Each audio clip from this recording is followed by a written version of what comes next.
to hit the record button. As I said before, welcome, welcome, welcome. I am Denyatta Harrell, and I am actually the team lead at ESC 11 for mental health and school counseling.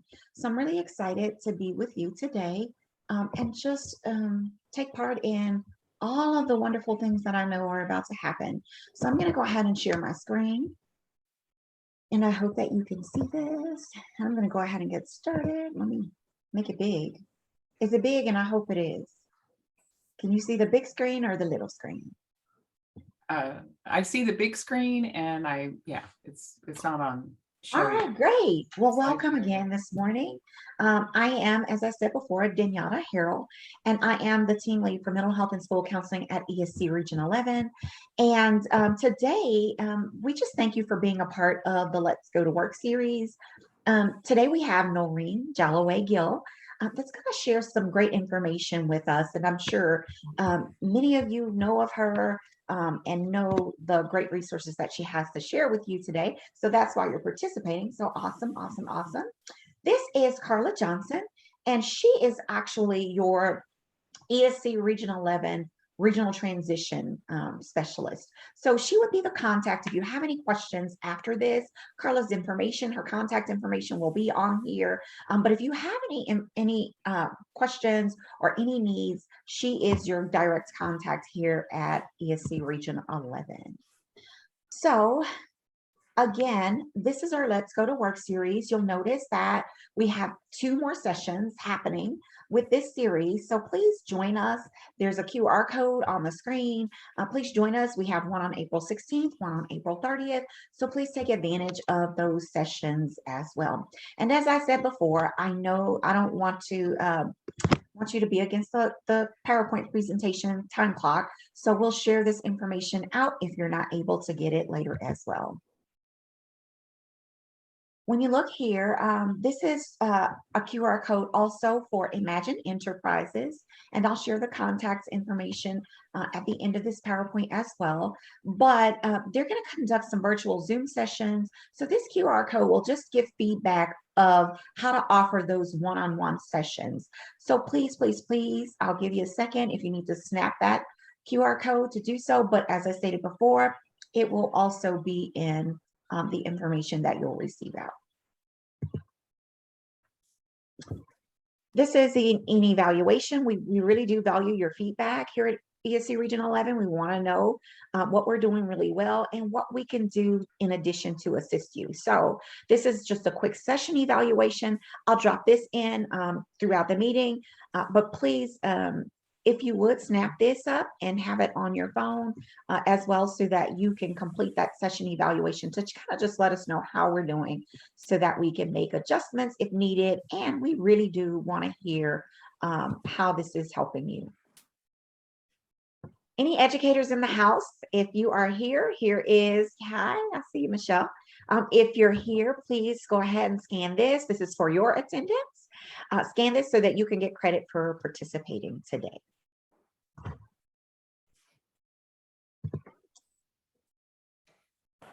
All right, and then as I stated before, Carla is going to upload this information for you so that you'll have access to it after this meeting. So here is the website as well as the QR code to make it easy and convenient for you. I think now we're in a new age, so we use a lot of QR codes and they're just super easy. We don't have to type those websites in. So here is the QR code and the website at your convenience. Ma'am, can you drop that to the chat? I will drop it in the chat. Yes, ma'am. I'll do that in just a second. All right, just some community tools and resources, and we'll go through this really quickly.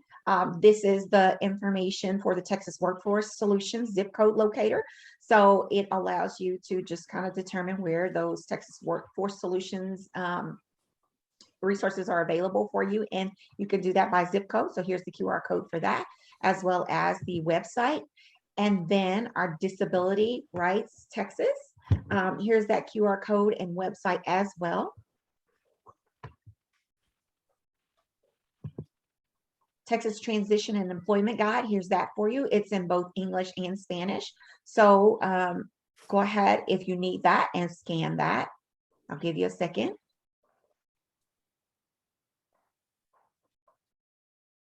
And I'll try to drop these in the chat as soon as I'm done so that you have access to those in just a second. This is Student Parent Organization, QR code as well, the Partners Resource Network. So here's the website as well as that QR code for your convenience.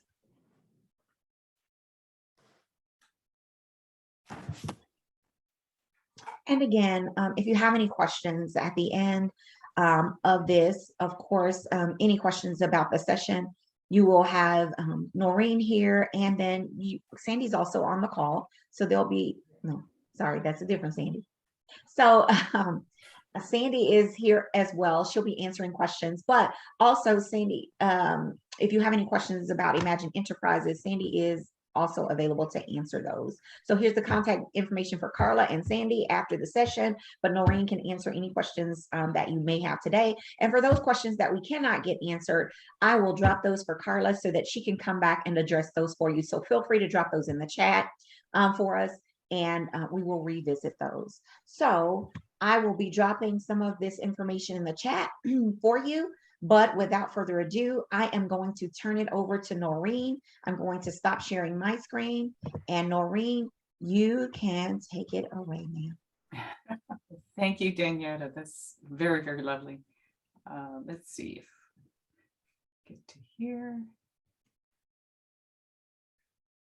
And you should be able to see my screen. And there's the PowerPoint. How's that look?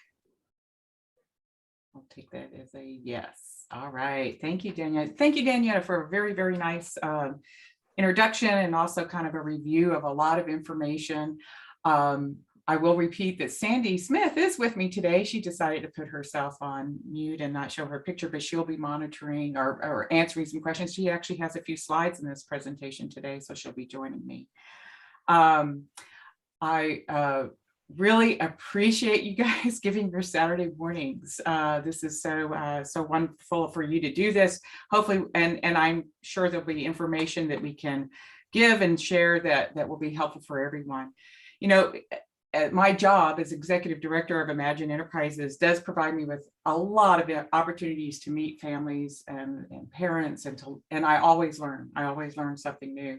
And I, you know, as well as other professionals, Carla Johnson being at the top of the list, Daniela as a new person in my circle today, people like Debbie Welks that you may have heard about, but many people across the state of Texas, as well as across the country, talking about people's lives, how they've managed through the years, things, Social Security, working, planning, and creating basically what I consider a meaningful life, so that all people with intellectual developmental disabilities or other significant disabilities can have a full life in the community. So my hope is that many of you have listened to some of the previous sessions that Sandy gave. Sandy said she recognized some names, so that's awesome. So that so when I throw out some of the Social Security language, it seems like all the systems kind of have their own language, their own lingo, and that kind of stuff. That you're already familiar with those words and that territory, so that we don't need to dig into the weeds in one direction. I'm going to maybe take it in a little bit of a different direction, kind of a little bit more of you know, how does this play out in my life? How does this work with people, especially as they leave school services and enter into the adult services world? So again, Sandy's with me today. If you have any questions, you can direct them directly to her, or, you know, to Daniela. She's going to be monitoring the chat box, and so we'll be able to share that information. Okay, first of all, some disclosures. I'm going to be talking about some agencies, but I am not an agency staff person. In my youth, which was a long, long time ago, because I'm actually Medicare eligible these days, in my youth, I did work in the systems. I did work at a local, what is now considered a local authority. I worked within a private provider system for a while, but I have been out of that for close to 30 years at this point. So, so a lot of my information that I'll be sharing about state agencies, what they do, how they do it, That would include Health and Human Services Commission. Texas Workforce now has vocational rehabilitation in it, but also a little bit about Texas Education Agency, although I'm going to leave a lot of that up to Daniela. I cannot represent their formal policies, but I can share as both a family member as well as an advocate and a provider of services, can share a lot of information in regards to how we've experienced it, the resources that are there, and the kinds of things that you might find useful as well. So hopefully that not being a part of the system does actually give me some more liberties in terms of things I might be able to say that might be helpful somewhere along in your life. So yeah, these are the topic areas that I hope to cover in 3 different sets so that we actually get to a point where you can take a break. I know we're all good. This is a pretty long haul for this morning. So, but I do want to help with helping an overall mindset. How do we approach our decisions for the future and that growth mindset, and stopping ourselves before we get to go too far down a bunny hole or a rabbit hole that's going to end up in in nothing. But how do we create that growth mindset is one of the concepts that I'll be working on today. I do want to share some real tools, but I broke my tool sets up into 2 different areas. The first tool set is basically tools that you can probably have access to without too much interference from an agency other than following their rules, but that they give you a lot of control. And then the other set of tools or resources, as I mentioned here, is it all depends. When I in my college days, I worked with the ARC of Texas in the legislative governmental affairs arena, and we would always talk about what the government can giveth, the government can taketh away. And so we are dependent sometimes on the will of our legislators and our leaders and our commissioners who are willing to focus on an area and give us the funding or the resources we need to get better or to do the things that we want to do. So we will explore those. We'll talk about them. We'll give you the resources. We'll even encourage you to go ahead and get signed up now. But also know that those are things that are a little bit more, it may or may not happen. And I'll give you some examples of how those things have turned out in other people's lives. So here's my first big question for you today. And this is just an idea of how I want you to think about moving forward if you haven't already come up with. I know a lot of people talk about a toolbox. I'm a social worker. I don't carry a toolbox. I do carry a backpack. So when we're thinking about all the things that we're learning, that you've learned over the previous 3 or 4 sessions, and that you learned by coming to workshops like this, thinking about it as terms of the tools in your backpack. And I even work because I do work with a case manager on my brother's behalf. But even when I work with her, I'm going like, well, tell me what's in your backpack. What kind of tools you got?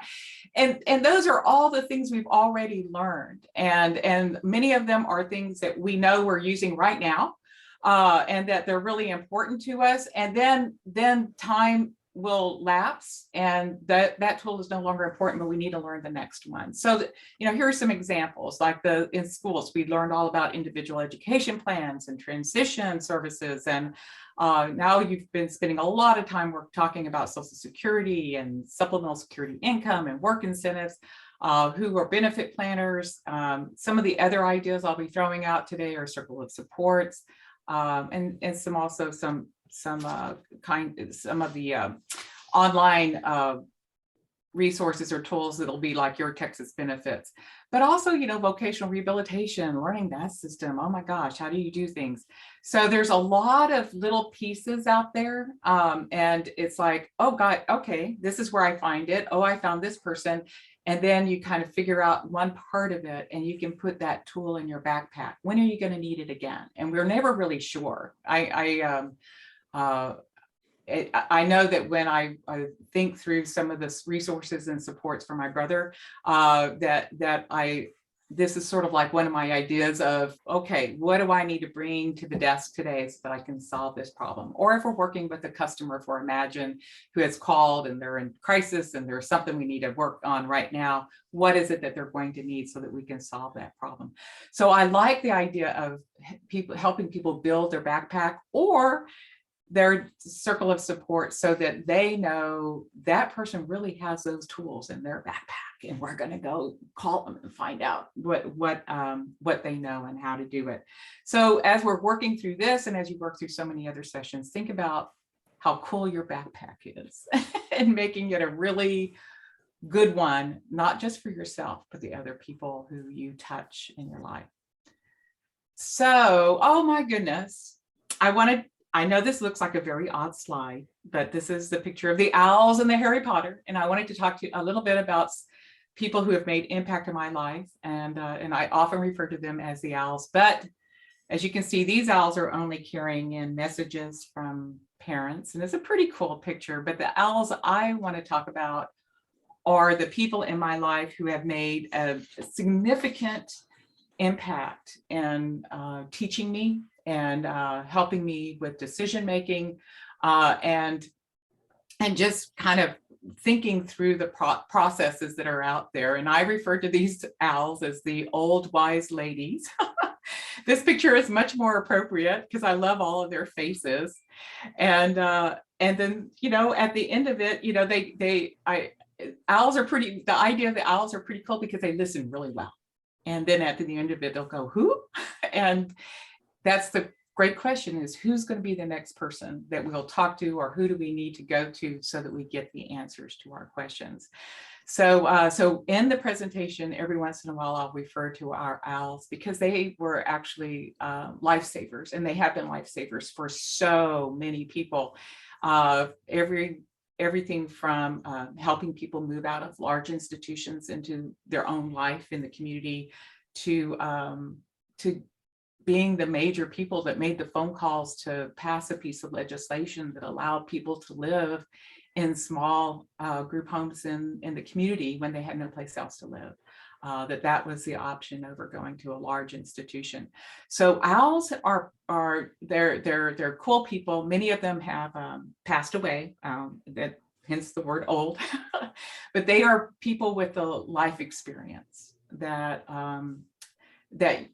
I have gone to and I know have been a resource for thousands and thousands of people across the state of Texas as we try to sort through our systems. So who is your owl in your life, right?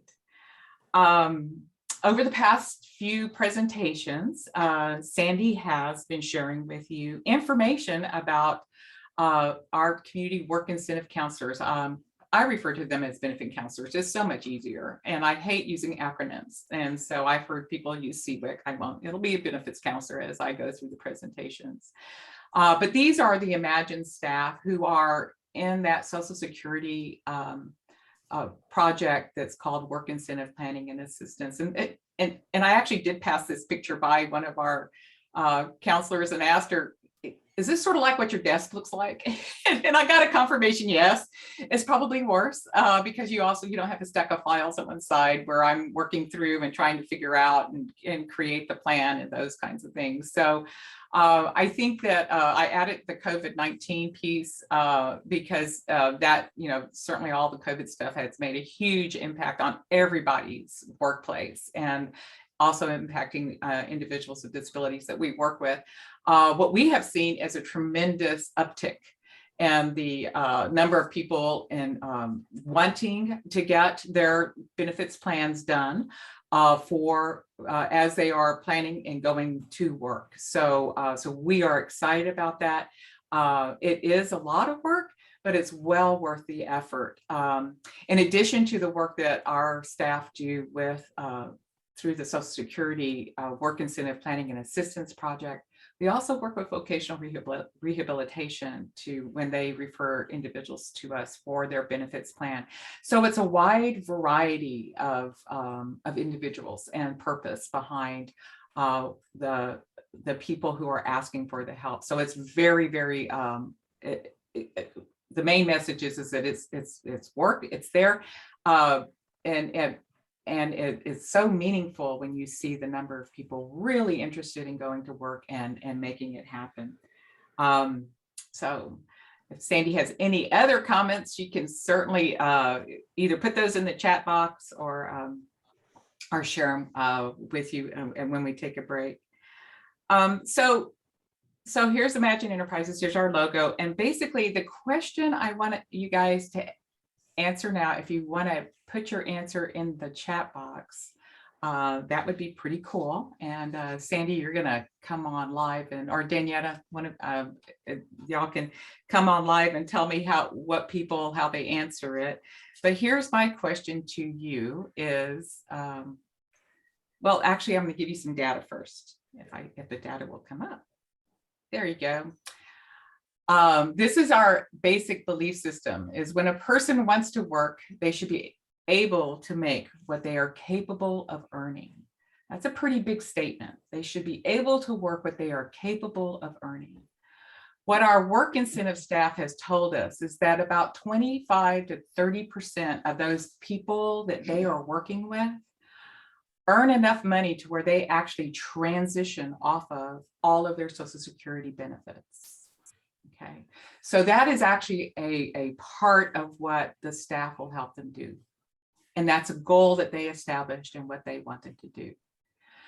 But an additional, so that means that 25 to 30% have worked themselves off of benefits. That means that about 70 to 75% work, earn money, and they retain their benefits. So if you're a mom, a dad, or a sister like I am, or a brother, and you're going like, I don't want them to lose their benefits because I need this, this, and this, sigh of relief. Because the vast majority of the people we work with are not going to be in a position where they're going to lose all their benefits. Okay, and that is with the belief system that if a person wants to work, and notice that word wants to work, they should be able to make or earn what they're capable of earning. And so that's a big step in a different direction, I think, than most people start with, because I continue to hear teachers say, well, we want to make sure they don't earn too much money because, yeah, so there's other information. And I think it's, again, who's in your backpack? What do we know in terms of the information, and when did we hear it? So here's the question, is getting a job and earning money for your son or daughter, in the case of our audience, A, something you will celebrate, or B, something you will fear? So I'll give you like 5 seconds to answer that and see if we can if y'all have an idea of where you would go with it. And both of them are okay. They just have different interpretations. So is it something to celebrate or something to fear? And this is, I think, also in light of, there's a lot of different issues. I'm going to take it from the perspective of our Social Security work incentive staff and the kind of the responses and the things that they get from family members. So are we getting any responses yet, Daniela? We've got 2 celebrates, 3 celebrates, 4 celebrates. We're a celebrating group. Oh, Sandy, you must have done a fabulous job then if they're all celebrating. Yeah, and they're also teachers. So the teachers are celebrating too. So there's another celebrate. Boy, I'm so good. Nobody's afraid. All right. Oh, man. Oh, man. Literally no fear. Yeah. I have fear that you guys are just celebrating. Well, you guys are good, because I've done the same question in workshops, and it is something that some people have feared. But if you have chose to team celebrate, Noreen, if you chose celebrate, you are actually a member of the team Optimist Club. Oh my gosh. We have one person who says she also has fear as she's celebrating. So. Oh, okay. Oh, yeah, and another one celebrating, isn't it? It really is. So bless you for putting that in there. But if you're a team optimist, then hey, man, you basically have overcome a lot of the biases of who belongs in the workforce and who doesn't. That's one thing, you know, oh my gosh, they don't belong with other people with typical workers in a typical workforce. So that's a huge bias that often stops people. And seeing individuals with disabilities as valued, contributing members in our community and as citizens is really significant. And sometimes I've seen those words drop out of our vocabulary. So kind of thinking through those things. I do have a cautionary note for our team optimists, and is to realize that a job, like so many other things in life, there can be a honeymoon period. And especially for our young adults and stuff, and where everything is just kind of peachy keen for a while, and then reality sets in and various problems start to show up here and there. But you know, it's just like everything in life. For every problem, there is a solution. I think I even have it on the last slide of today's presentation, is to keep calm and carry on. I just love that old slogan, and that you approach problems from a very progressive kind of way. And so capturing that, you know, fear really is an important, fear is a very common reaction to, and also one of those like, oh my gosh, I'm leaving at school services, I'm leaving it, and what's next? And where am I going to get stuck? And so that's one reaction. The other part is, of course, the money part. But I'm going to say that you're part of the team realism. So you've seen a lot of stuff. You've seen a lot of people get scared. You may have even seen some people get hurt. And so it could be that you're looking at it from a very realistic way, which I think, you know, kind of that cautious note. So you desire basically to keep yourself and your family members safe. And that kind of guides you with caution. And you've seen others who have made costly errors in haste. You've collected information from lots of different sources, and you may be doubling up on your questions. You ask like this same question like 2 or 3 different times. As long as you're not going and asking those questions and waiting for the answer to be the answer you want, but you're collecting information for research and for knowledge, then that's kind of a different approach. So my cautionary note is in an effort to be realistic. I think I've seen some of the worst decisions for people made out of fear, and to be careful about where we get our information from. Misinformation is poison. One of my owls once told me I was trying to figure out something that was going on with a young person who was close to getting a job, and then it fell through, and I was going like, why would have that happened? And so she shared with me that if I wanted to find out what's going on with the school, to ask the school bus driver, right? And that she said that they have opinions too. They hear stuff on the bus, they hear things from teachers, and parents often make decisions based on the last little bit of information that they may have heard. And that school bus driver may be the actual person that a parent will trust, because they're delivering their child every day. So, you know, it's nothing bad about the school bus driver. They got them there safe and everything. It's just that sometimes those decisions, kind of the information we base the decisions on, or a parent might base their decision on, came from a source that may not be as reliable as we would want it to be. So it's just a cautionary note. But yeah, good discussion for that. Let me see. Oh, there you go. So with that said, I wanted to introduce you to a couple of people that are hugely important to my life, and my brother Ed, who you see in front of you, and also my friend Ricky. And so this is Ed. And my wonderful, and you're going to be hearing stories about them through this presentation, as we kind of look at some of the examples around work incentives, and also some of the services, other services and supports that they receive.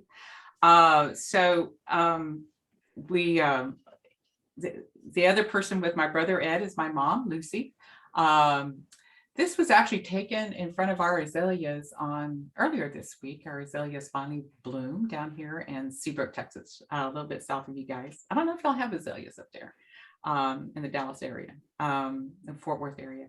But Ed and mom is now, Ed is 56 and mom is now 98. They live with my husband and myself here in Seabrook, Texas.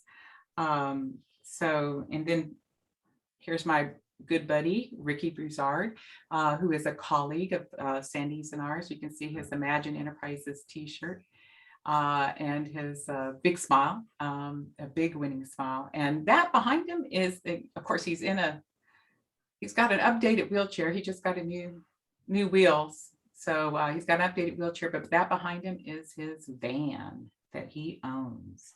So sometime and Ricky does, as a colleague, he's one of our teachers in our pre-employment transition services that we provide on school campuses. And Ricky, This guy right here is profoundly handicapped as he is still working. okay, I heard if somebody had a question, just let me know, okay? So Ricky and I often have frequent conversations. Ricky and I have known each other. We think it comes up to around 30 years or so, but one of his statements he said once when I was asking him to describe self-determination, and this is early on when we were working together, he says, sometimes I can't describe what I want, but I know it when I feel it. Oh my gosh. Is that not perfect? Because we so often see that in our sons, our daughters, the people we work with. If, there's not going to be a verbal description for whatever reason, but they know it when they feel it, and you know it because of how they respond to it. So lots of lessons to learn from the people that we serve and that we work with.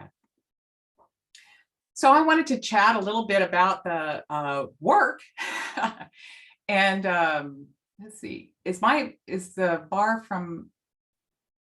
I'm hoping that the bar from the Zoom isn't in the way. If it is, let me know. No, it's not. You're good. It's okay. Okay, so this is Ed. This is Ed, my brother Ed, at his jobs, I should say, and he loves to work and play. So Ed, like I said, is 56. This is a picture taken earlier this week. And actually he owns his own business. It's called Ed Shreds and Created. And so there he is as a picture of him in his marketplace. This was actually taken, there's a big banner in the back that I kind of, the picture overlaps, but he's at market today where he is selling his goods, his products. These are little note stands that he makes. One of his favorite activities is go to the beach. We grew up in Corpus Christi. So, hey, beachcombers, what can I say? He loves to get driftwood. They create planters out of the driftwood by doing one of his favorite activities, which is using the drill. And he has always learned he loves using the drill. He likes machinery. He likes the sound of shredders, I think. And so early on in his life, long before he actually moved with my husband and myself, he was doing shredding for his little local community where he lived. He started a business and he has regular customers. They come to him with the boxes of shredding that they want him to do. Is very confidential, very secluded work area that he has, and it's always locked up. So he has his regular customers and he has his business that he creates. In addition to that, we had one of the places close by, which is a caterer, a good friend who is also connected to us through church. And she goes, we were just chatting, having a social minute. And she said to Ed, I'm going to hire you one of these days. And so one day when Ed and I went in to pick up our these are called Dish and Dash, your little catering or little meals that you can buy to just take home and use for your meal for that day. One day Ed and I were in there and she was just smiling at him and saying stuff. And I go, well, he's ready for a job. And so he goes and works with her once a week in the little catering shop down the street. And his job is putting the stamps on all the food and organizing it on the table and making sure everything is snapped on and it's nice and neat. So he has a variety of things that he does. He is very connected to his community. This is, of course, from the catering shop where they're celebrating his birthday, which is always a cool thing to happen. But the synergy of that, the synergy of having a presence in the community and being there, and then listening when people say, oh, da, da, da, da, I like, and interacting with your son or your daughter, that synergy is what creates opportunity for anyone. I mean, that's to a large extent how I hire people, or how I have been hired in the past. There's something that happened that it connected and it clicked, and we were able to find and create employment for a person. The statistics tell us that about 80% of the jobs for people with significant support needs and intellectual disabilities are jobs that are found by the family member or supported by the family. So to some extent, a lot of the things that Ed does is because of family. But I will tell you that all of this work that he does now in the marketplace, his Ed Shreds Created, we may have started some of the shredding as a hobby, but what he's doing now is a business. He makes probably anywhere between 300 to I think it was 600 is probably his highest monthly earnings from his work a month. So that's a little bit more than just a hobby for Ed. It is on his time to a large extent, and it does also give him that cash, those things that he wants in his world. So he has a very strong work ethic. So sometimes when it's after dinner and instead of just going and watching TV, he will say, I'm gonna go shred. So because he knows he has lots of boxes in the garage and it's time to go shred. Like I said, he does retain his own business banking account. And so that business banking account is vital because it creates a firewall between his earnings and Social Security. Well, and Social Security, we primarily need to have Medicaid eligibility so that he can retain his Medicaid waiver, which is an important part of his service delivery that helped create this opportunity here, which is him going to the marketplace. Edward has what's called the Home and Community Services Medicaid waiver. And in that Medicaid waiver, there is a service called supported employment. And so he has hired an individual that helps him organize and create all of these things, and also goes to market with him. He's with him now at the market in El Lago and helping him with the money and all of those things. But Edward is a social butterfly, so he'll be out there doing the sales part of it. So let's see. And so the other part of it is that despite Edwards does have a significant disability, he has very limited vocabulary. Despite those things, he communicates extremely well. He has no problem visiting with people, like, for instance, the other people who are at the market. Many of them know him already. And so they'll have their conversations on Ed's terms to some extent, but they'll have their conversation. And that's a huge part of his community and what he's able to do. So, yeah, I did want to share with you that, so a little bit of the history, and this will connect back to some of the information Sandy has given you before. Edward has always been on Title II of the Social Security disability benefit. He has never received supplemental security income. And the reason for that is because my father died when Edward was 14 years old. And so he went into a Social Security benefit as an adolescent, not so much based on his disability. So when he turned 18, he retained that. He had to apply and had to go through that process still, but he retained the same benefit. So he was never on supplemental security income because of that other benefit. The reason why I put childhood disability benefit here and marked it out is and Sandy, you can explain it more if there's questions about it, but he was not eligible for that childhood disability benefit because he was receiving that other benefit at the age of 14 from my father's death. And that benefit actually childhood disability benefit doesn't occur until after the age of 18. He was receiving survivor's benefits. Survivor's benefits, thank you. Yeah. Mhm. And so he has always been on Medicare health insurance because of that. And currently, this Medicaid assistance only, that is a Texas term. Remember that supplemental security income check is the feds. But the Medicaid part is the Texas part. And that is that I described earlier, that Home and Community Services Medicaid waiver. So in order for him to get that Medicaid waiver, he has to be eligible for Medicaid, but it's only the Medicaid assistance. And so there is never a cash check associated with that. So in fact, it was the Medicaid waiver that made him eligible for Medicaid and other Medicaid services. It's not the cash benefit, it's the health insurance and the long-term services. So, so for those of you that know about Medicare, just to throw in something, because some of you might be as old as I am, you know that there's the copay and all that stuff. Well, whereas before he had to have a copay when he was just on straight Medicare. Well, when Medicaid kicked in, Medicaid picked up that copay. So, and that's another Sandy question, right? If you have questions about that. So again, it was the HCS Medicaid waiver that made him eligible for Medicaid health insurance, or the Medicaid insurance. Okay. Whew. Should I stop? Is there any questions about that, Sandy or Daniela? I don't see any questions in the chat right now. Okay, super. All right. So let's talk about Ricky, my buddy Ricky.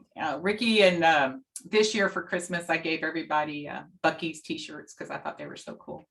So here's Ricky posing for a virtual meeting from his home with his Buc-ee shirt on. But he does do classes both in person and virtually. And he also does workshops for family members and for self-advocates. He'll be doing several workshops this year at the Texas Advocates Conference. So he is a peer mentor, and I think probably one of the longest peer mentors for individuals with intellectual developmental disabilities. And he works with hundreds of young adults every year and inspiring them to think about things like self-advocacy, self-determination, employment. Those are his themes. He is a man with wonderful communication skills, which is one of the reasons why Imagine hired him, because he could have his communication skills were so smooth, and how he delivered a message and how important he is to other people.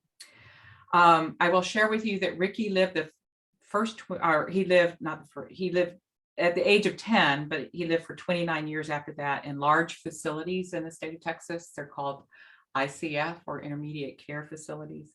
And then he lived for a short time in a group home. So he was always, throughout that lifespan, always eligible for supplemental security income and Medicaid. The SSI part was the cash part, but that went to the provider of the service, and the Medicaid was paying a daily rate that went to the provider of those services that Ricky lived in. So he was always on SSI and Medicaid throughout that entire institutionalized period until he moved out from the facility that he was living in. In 2007, he actually, we refer to it as his emancipation date. We were at the Capitol of the state of Texas. He had his mobile phone. He got a call from from Health and Human Services saying that his number had finally come up, and he had been on the waiting list for like, I don't know, 15 years.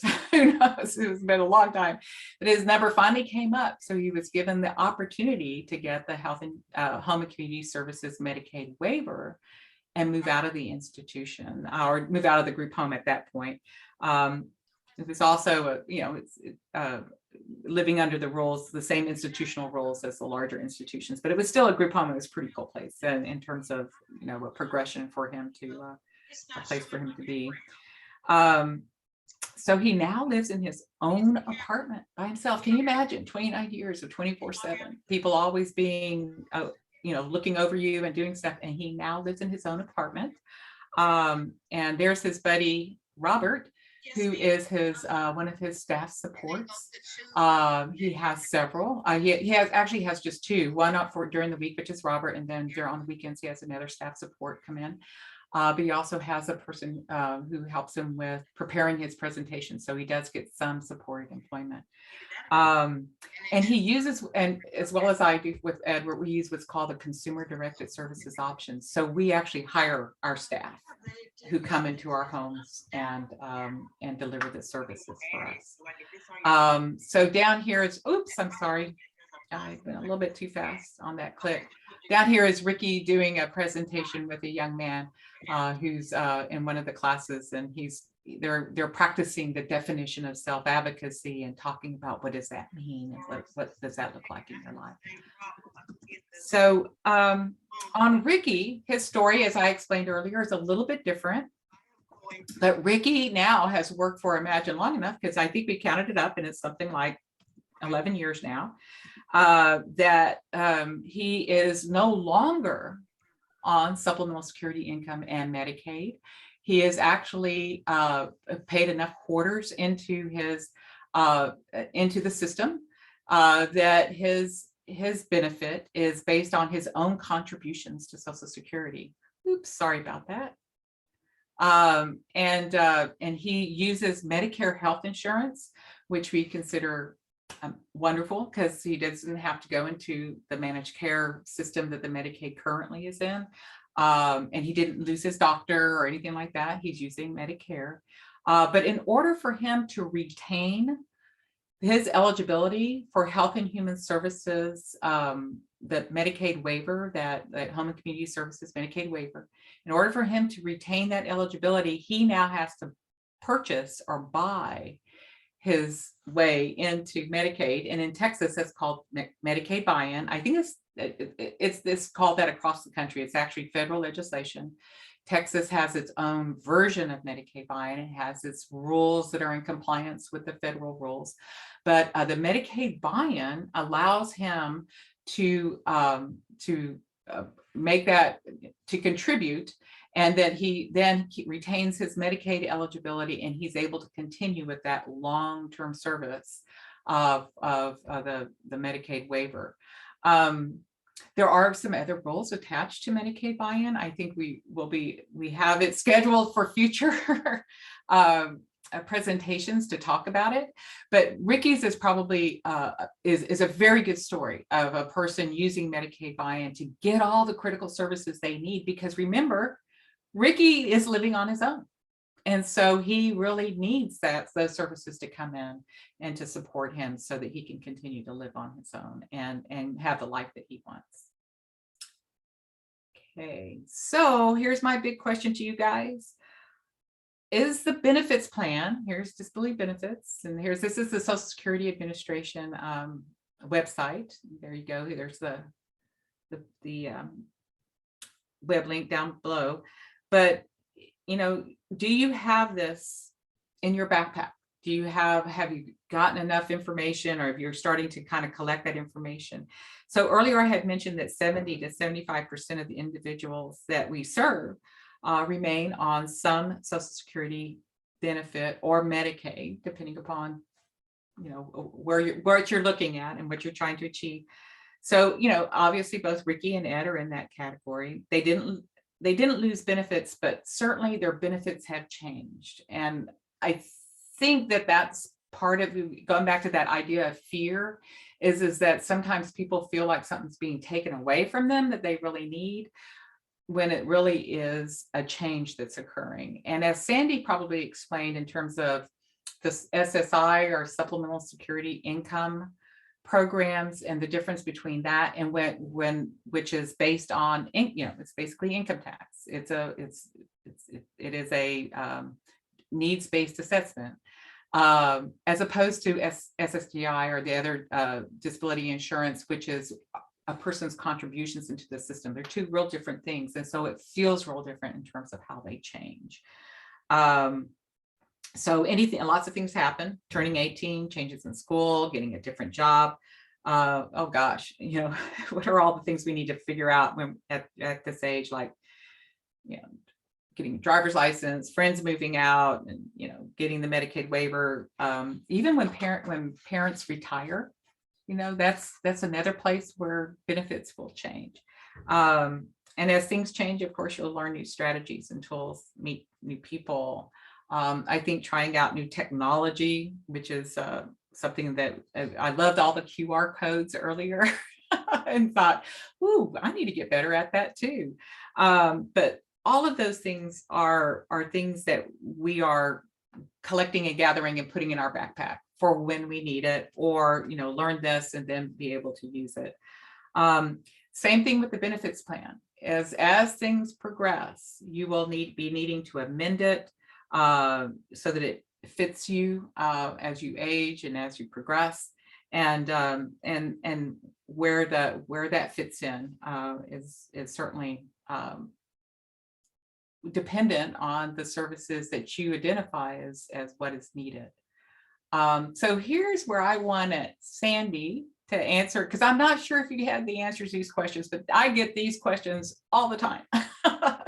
So Sandy, if you want to jump in and answer some of these, do I need to send in every pay stub to Social Security? Yes, you do. Okay, every pay stub. So here's the other one. How do I know where to send a copy of the paycheck? Okay, primarily what you do is you will fax it to your person assigned to you at Social Security, your claims rep. You can also report it on 211. And Social Security has a number. I will look that up before this is over on where you report, where you can just call into the Social Security line and report, but I don't have that number on the top of my head. Oh my goodness, you're kidding. So this is kind of can I send in a copy of the bank account statement that shows direct deposits if I don't get a pay stub? No, you can't. You have to have a pay stub. And it's getting harder now because many employers are paying direct deposit, and they are to email you a pay stub. At Imagine, we get paid through direct deposit, but we also get a pay stub. So it's important that if your student is working and they get a direct deposit, that you work with that employer to make sure you have a pay stub, because they have to by law provide you a pay stub. Oh boy, good information. How often do you send in a paycheck information? I get paid twice a month. I only want to send it in once a month. Okay, well, this is a tricky question. This is a very tricky question. If you are on Title II, remember we talked about the umbrella payments, somebody paid in that FICA tax. That one you have to give every month. Every month you need to submit that, okay? Because that paycheck or that cash check, remember, is all or nothing. For SSI, if my child was on SSI, I would report every month. But you could also get your claims representative a little bit upset about that, because every time you give them a document, they have to do many, many steps to enter that document. So if somebody's getting the same check every month and it doesn't vary, they may ask you to not submit it all the time. But I'm telling you, as somebody who's worked with Social Security for 25 years, submit the check every month. So every month is the answer. But Yeah, keep a copy, get a receipt. When Ricky reports his wages every month, he gets a letter from Social Security that acknowledges that his wages were reported. You want to keep that receipt because Social Security has a black hole, and very easily your information could get sucked into that black hole, and you may get an overpayment letter 2 or 3 months later that says, hey, you did not report April's wages, and you have that letter saying, yes, I did. They will just eliminate the overpayment. Did you already, so does that Oh, answer the so last what question? is an overpayment? Okay, so an overpayment is when they pay you more than what you were due, and it's usually because of work. An overpayment for Title II benefits, they can take your whole check to pay it back, Overpayment for SSI, they can only take up to 10% of that check to pay it back unless you make other arrangements. But that just means that you got paid more than you were owed. And if you remember, I said when your student goes to work, when you get all of your pay stubs for April, you need to report it by May 6th because it really helps prevent overpayments. Right. And because you said, it's usually because of wages, earning wages, but the Mhm. second part of it is because Social Security also works like 60 days in There, arrears. remember. So they may not catch up, right? Yep. So there are some ways to maybe some solutions in terms of how do you kind of anticipate that, knowing that that's going to happen, and a good benefits plan can help you with that. Noreen, can I interject here? Sure. Just one more thing, because I know summer earn and learn is coming. If your student, sorry, it's like my bandwagon thing. Noreen's like, Sandy, stop talking about this, but I can't, because if your student is going to be in summer earn and learn, and this is important, and they receive SSI, you need to request a student earned income exclusion when they get their first check or right before. Once the job is offered, you need to get the student earned income exclusion in place. Or 2 months later, they're going to be calling me saying, my child has an overpayment. So prevent the overpayment with summer earn and learn. When your child is offered the job, go to Social Security if they're on SSI and request student earned income exclusion. Please help my life be easier. Yeah, and that is exactly what the time to submit, or the time to get that student earn and learn letter in, is at the time they're offered the job, because then you have a date that you're going to be starting to earn, what's going to be happening, where, you kind of have a sense of the hours. And so that I think is kind of the trigger point for that. The other summer earn and learn is one kind of, job experience. The other one is called paid work experience that vocational rehabilitation will offer. But in both of those situations, if they're a student, it doesn't have to be SEAL. It could be paid work experience. It could be just a job you found, Right. that is not connected to VR, which is great. In fact, I have several stories of that very experience.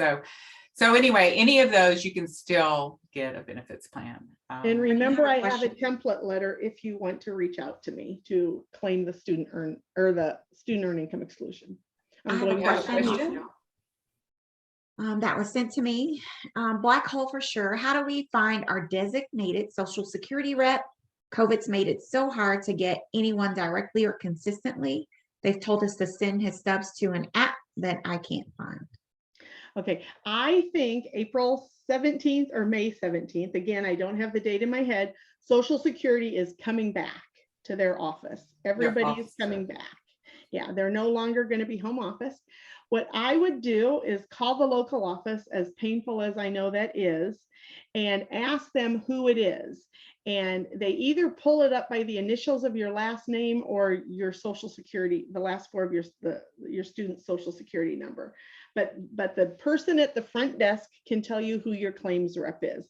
And I'm telling you, it really is to your benefit to go through the pain of meeting them and developing that friendly relationship with them. They will walk through fire to help you as long as you're friendly to them. Okay, I'm going back on mute. Okay. Hopefully that answered your question, but yeah, I believe it is April that they are opening their offices. We just got notifications of that. Oh, and the question was, do you submit both pay stubs once a month? The answer is yes. Yes, keeping a copy, getting a receipt. And also knowing that you could submit them, but might not show up on the report for a while, right? So they're always catching up. Okay, so I've got a little video to share. I'm not sure if Sandy already shared information about your Texas benefits. We've talked a lot of that Social Security stuff. Again, the application and everything, that's all the federal side of things. Now we have the Texas side of things, which is the Texas Health and Human Services Commission. And then this is they have both a smartphone app which I don't use. I don't use a smartphone app. I do most of my stuff on the computer, so you can go to them my computer. But this is also a way for if you have are in the system or wanting to apply to be in the system, a way to get to learn about what's available, and especially for young adults that, again, after the age of 18, they can maybe apply and be eligible for some services that they currently are not eligible for. So this is just a brief video. I'm going to see if I can go ahead and get it in place for us, and then we're going to take a break. If you're like most of us, you've got a lot going on. Between work and family, there's not much extra time in the day. That's why the Texas Health and Human Services Commission created yourtexasbenefits.com. It gives you a convenient way to apply for and manage SNAP food benefits, Medicaid, the Children's Health Insurance Program, and TANF cash help for families. Using yourtexasbenefits.com is easy. You can apply for benefits, upload important documents, check the status of your case, and more. If you're applying for benefits, you'll need to answer questions about everyone in your family who is applying. Be prepared to share information about your identity, citizenship and immigration status, money your family gets, property you own, and bills you pay. And there's no need to make an extra trip to our office. It's fine to fax the required paperwork or upload your documents right to yourtexasbenefits.com. In fact, most people who apply for benefits don't even need to come in for an interview. We can usually do it all over the phone. Once you have received benefits, you can use yourtexasbenefits.com to check on your account. The website lets you manage your case, renew benefits, report changes, and print Medicaid cards. Best of all, yourtexasbenefits.com is available from any computer with an internet connection, so you can manage your benefits day or night, whether you're at home, at a friend's house, a public library, or with one of the community partners that helps you and your family. Ready to see what Your Texas Benefits can do for you? Visit the website now to get started. Brought to you by the Texas Health and Human Services Commission. Okay. Yeah, just a note on that. Both Ricky and Ed, they have to turn in information to Social Security because of their benefit, but they also have annual reports that they do with Texas because of the Medicaid services that they receive. And so they have to remain eligible for that Medicaid. And we do, they both work with the Your Texas Benefits website in terms of turning in the documents, getting the information in, and also checking their eligibility. Sometimes we still get letters that scare us from Texas Health and Human Services, and I have called and tried to track down why certain things say what they say. We've had, crisis phone calls from parents going, why are we getting this letter? And then we'll be in touch with Health and Human Services. Our benefits counselors frequently connect with, or try, they do the calling and whatnot so that we can connect to resolve the issue around Medicaid if we're serving a person that needs those services. It often feels like the system wants to take our benefits away, but I really don't. I don't think they mean to. It's just they're following rules, regs, and the information that just comes across. Sometimes it's a simple error. They read the wrong thing instead of reading the thing that was included.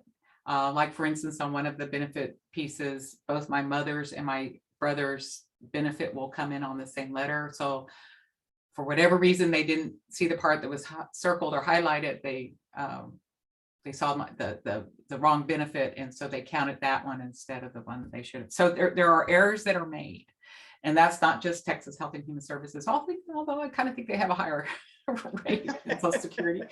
I didn't really say that. So, but we could all work on getting better at our job. I don't think that and I don't think it's intentional, but it is sometimes really difficult to resolve. So trying to stay ahead of the game is the message there, and making sure that, that we're on the up and up and that we anticipate it. My brother's eligibility is not going to be due until June. I've got all the documentation, except for one letter, ready to send in. I'm ahead of the game this year because COVID messed things up so incredibly for people at central office in terms of their home officing and all the other. It's a problem, and so us being organized helps them be organized, and they're very grateful for getting accurate information and getting the help they need to make the decisions they need to make. And it's legislated. They have to do it. They have to do the evaluations and follow their rules. So, oops, You're sorry like most of us. about that. So Sandy, unless there's other questions we need to answer, I was going to take a break. Yeah, I Madam just Vice- wanted to say one thing about that site, because I use it for my grandchildren. And Oh. when I do the application or I do the renewal, I can watch its progress, because you don't always know who to call. And so it kind of shows you the progress. So that's what I really love about that feature. Cool. Now you can take a break. Now we can take a break. We're going to move on to part 2, which is, I use the word now to say no one waits, but we'll be talking about things you can do now and creating resources you can control. So we'll see you in, what are your usual break times? 5 minutes? Well, I usually don't give them a break, so you're nicer than me. Oh, well, it is now 10:07. Y'all want to come back, and that's just come back in 5 10:15? minutes would be, Yeah. all right. Cool.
Right, Daniela, it's 10:15. I was hoping we could get rolling again and making sure that the recording is on if you need it. I think it's on. Okay, all right. So yeah, I'll just start rolling then. So one of the other topics, like I said earlier in the beginning, is that we kind of separated tools that go into your backpack and resources and whatnot between things that you'll have more access to, as opposed to things that you may need to wait for, Medicaid waivers being at the top of that list. But what are the things you can either create now or have access to or control that you'll have more control over than others? And I guess part of what I should say, and as a part of this, is that one of the pieces that my friend Ricky does that we often do together is a training on self-determination and the principles of self-determination. And working with self-advocates so much through the years, basically one of the pieces of knowledge that came forth was that when people have money, they can tend to have more self-determination, that they can do more things that they want to do. So the idea of money and having people who are more secure and what they will have to work with in order to move forward. In Ricky's case, for instance, is having his own apartment. I mean, that he pays rent, he pays utilities, he pays his own cable bill.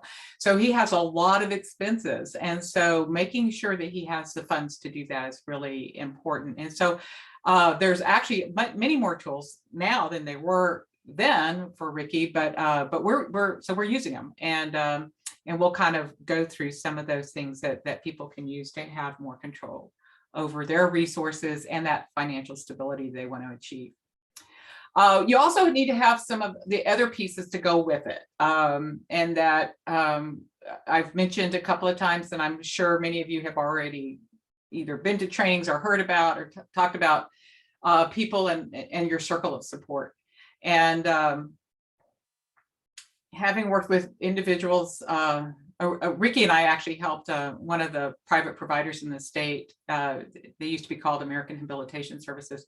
They closed down 5 institutions in the state of Texas back in between 2005 and 2012. And we worked with the residents, the individuals that were moving out, and helping them identify who was in their circle of support. The sad part about it was that so many had family members who had either passed away or had become detached from them, or were no longer in their circle. But we also met a lot of family members who were really, really ready for their family member to move either closer to them or in the house with them with the right kinds of support. So there were a lot of things that we talked about in those situations. For your sons and daughters, you've avoided that. You've created a life for them there in your home and in your community. When we talk with students in our classes, when they talk about their circle of support, it's mom and dad, and sometimes brothers and sisters. I've been lucky enough to hear now students talking about a favorite class with a favorite teacher, or other students that are, like best buddies and a pyramid. And so those things are amazing pieces. And as young adults, for both the person with the disability as well as the person that's supporting them, helping them, that experience is so incredibly valuable.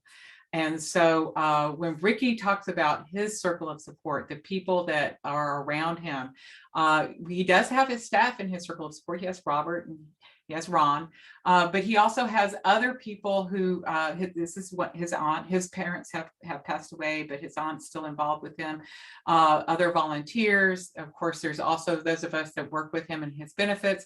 This is just one circle. There's lots of different circles that we can pull up and work with and create for him, depending upon what the situation is. But he creates those circles, and it is something that is changing. And it is also something that that sometimes he has to distance himself from people that are not contributing, that are actually taking away. So kind of getting his circle to help him with making those decisions.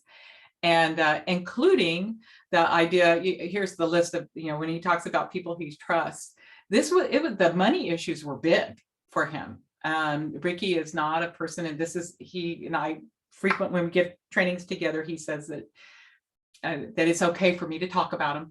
So I have his permission. And so, but as I was explaining, the money issues were huge for him. He doesn't have a sense of numbers and money. He didn't get that opportunity to get that kind of education and training. So money is a very difficult piece. So building the trust of the people in his circle, who am I going to go to help me? And there's different people that help in different ways. He has a friend who's actually not in this circle, we need to get a picture of him, he has a friend who helps him every month with his monthly budget, and he checks it religiously, and they make sure that he stays under that $2,000 cap for his Medicaid eligibility. And he makes sure that, you know, what was paid off and that there's no other debt being created. And so that part of the money piece is really big. And I know, given my mother's experience, that we really rely on family members to do that for their sons and daughters. In Ricky's case, we have a friend who's a volunteer, and he met his friend Tom through his volunteer work. And so it is a person he trusts, and he comes to his annual meetings and he talks about the next steps and or how things are happening. So there are different ways to go about it, and to think about how we might want to how we help people create their circle of support. So, and here's part of Ed's circle of support. This is Ed's 56th birthday. There was actually quite a few cupcakes. That wasn't the only cupcake we had, but it was the one we put the 56 on, and he blew his candles out. So there's Mom, and there's Amy and Robert. This is my sister Trudy, who does respite support for us, as well as Matt, who's one of the other staff. So these are all kind of people in our household who come to us, but they're part of Ed's circle of support. Very important in terms of what we do, and we each do something differently. And in terms of how things are organized. But again, the money piece is really, really important for him in terms of we keep up with that, his budget in the Home and Community Services waiver, the staff who are paid through that waiver, their timesheets, all of those things that he's given control over. So we kind of have our own way of creating that, and everybody has a part of that structure, a part of that system, so that they contribute and help. So building that circle. The only person who's not in the picture that needs to be in the picture is my husband, David. And that's because he's taking the picture. So, but he's also a huge piece of Ed's circle of support, and and more along the product designs and as well as, you know, the kind of keeping some of the components of the business running and operational. So with that idea that each of you have created or are already thinking about, okay, so who else is out there? Who else am I going to reach and tap into? And it's not always coming to a meeting. Sometimes it's really that I noticed in the chat box someone wrote that networking is so important. It is, and but also having that communication with people, that it's more than just a network. It really is a relationship where you're asking for support and information and guidance. So much of what we see in front of us, though, is sort of like, I'll look at a web page on something that I'll pull up. Like, for instance, I pulled up a benefit that's called Community First Choice, and I to read about that benefit on the Texas's Health and Human Services Commission website. And I thought about it and went, man, what it says here and what the life experience is for people who I know have tried to who have gone on the benefit, and what they're trying to do with it it's different. But then it seems like that even getting to the benefit is like, trying to get to it, trying to get past the walls or the screens or whatever is there. And you know that something else is back there. You know that something is there that you could use. And it's like, how do I get to it? And how do I do it? So that's a big piece of what Sandy and I want to achieve. We want to help break down those barriers, as I know that every teacher that I've ever met is very much on the same mission. How do we break down the barriers and help people get what they need for a successful life in the future?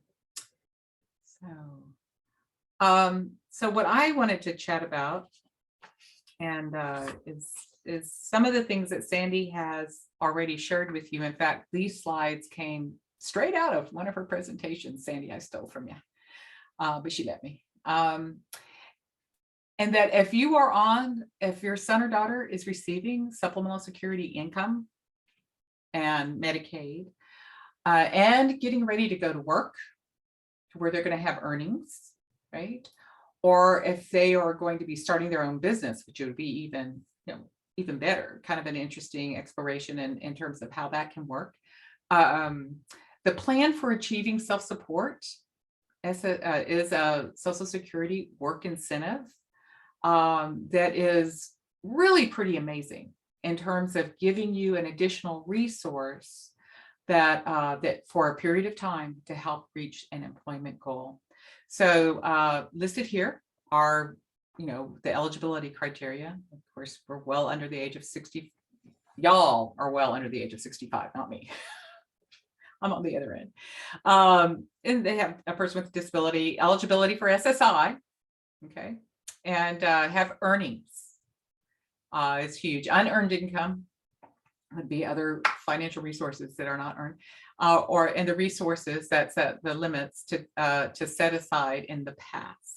Okay, so you need to have earnings, some money that you can have access to, that you can set aside in this in what is called a past plan or a past account, that you are actually creating savings then that are going to exceed the $2,000 resource limit that you have in place if you are Medicaid eligible. So your personal resource limit will still remain $2,000, but your past account will allow you to save over $2,000 for a goal that's going to support you in an employment, for your employment goal. Now, Sandy made an extra note here, is that you cannot set aside SSI in the past. So the SSI check that you received, the $841, I think is what it is, that itself is not what you can set aside in the past. You have to set aside things like earnings. So it would be, in Ed's case, the earnings from what he sold today at the marketplace. And I'm going to give you another example here in just a second about plan to achieve self-support. And this is Ricky's story. So I'm going to dig a little bit into the past with Ricky, and that because he's no longer SSI eligible, so we can't write a pass for him anymore. But when he was moving out of the group home, he was still on SSI and Medicaid, because he was getting the home and community services waiver. And so his launch into independent living came as a result of using lots of different resources. And one of the things that we learned pretty quickly is that his choices for where he lived and how he wanted to live were pretty limited unless he had transportation, unless he had affordable access to a way to do his work that would allow him to be mobile and to get to work and to do the things that he was doing. So the Medicaid waiver allowed him to move out of the group home into the community.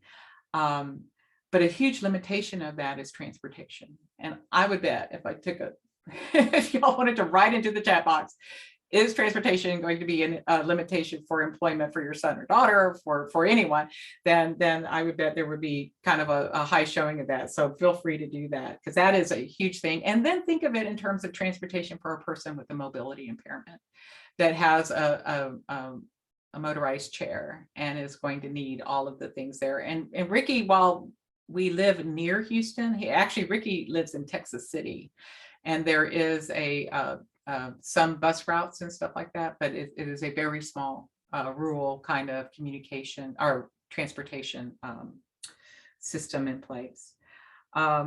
So what he needed then, in order for him to get the lifestyle he wanted, which was an apartment on his own and being able to get to work and do work, is that he needed a van, and he needed a modified van that could with the lift in it, as you can see in the picture, so that he could get where he needed to be for his classes, for his presentations, and all the things that he did. So we worked with vocational rehabilitation services for this goal, on this employment goal. And it was actually quite helpful in regards to Social Security as well, because we had an employment goal set up under vocational rehabilitation. And when Social Security works closely with VR on people reaching employment goals. And so knowing that we had a good plan written with vocational rehabilitation, Social Security was going, oh, well, this makes sense because it lined up. And so we worked closely with vocational rehabilitation, and they actually helped with two things for Ricky's first van, this is his first one. He's currently now in his second van, and he's saving for his third, and we've got more information about that in a little bit. But his employment goal was to own and operate his own business. Again, this is 2007. The employment goal was written prior to him moving out of the group home. There's another story behind that, because he was living in an intermediate care facility at the time, and so earnings is kind of a different story altogether. But vocational rehabilitation helped us with purchasing the van by doing two things. One, it helped give a small portion of his down payment. But the other thing that they did was that van lift, the lift mechanism in it was what they purchased. And the employment goal matched that need. And so for them to approve, for vocational rehabilitation and Social Security to approve the plan, we had to show that Ricky was going to be making his monthly payments on it. So he actually did get a loan and worked that out with his circle of support. And he was able to get his loan set up, but Ricky was good on all of his monthly payments as he made through the years. And the past plan that we wrote was because his vehicle insurance is so high. That $4,000 down there for vehicle insurance, I'm sure all of you just gasped, because I did. I was like, and I researched incredibly to find, and other people researched, because every person I ever met that we would sit down and we would talk about, what the cost is for Ricky to have the van, it's still that high. And the reason is because of a couple of mechanisms that are actually in his van. If you look at the lower right-hand corner of the pictures, you'll see that the passenger side of the van is empty. There's no chair in there. And that's because when Ricky goes up into the van, he is actually in the front seat. His chair is the front seat. So there is a block in there that locks his chair into that, into the mechanism that's in the car, so that his chair doesn't go anywhere until it's released. And so the modifications in the van have to be insured as well. And then the other part is that it's actually quite heavy.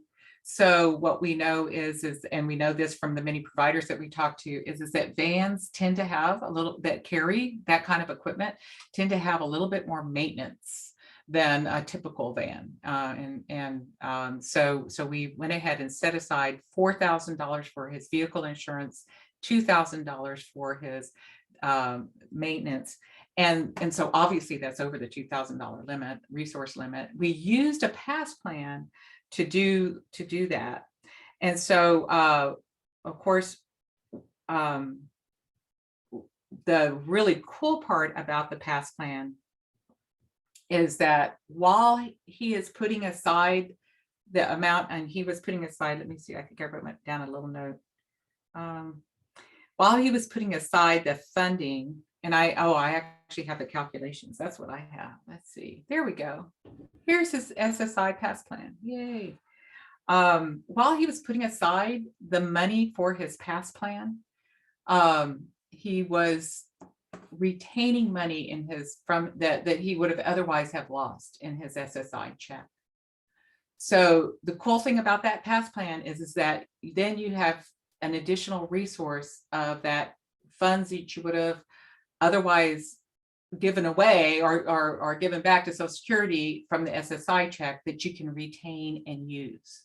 Okay, and it might be a little bit hard to wrap your head around that, but that's kind of a big piece of how things turned out, or why the past plan is such a cool tool. And especially a cool tool for a person who's going to be like, who has a job. You know, Sandy mentioned Summer Earn and Learns, and she also mentioned, we also talked about paid work experience, but a person who is working, earning money, but you want to put money aside, and still, and so for things like education, post-secondary education, for something that will help you reach your employment goal. Certainly education does, transportation, training.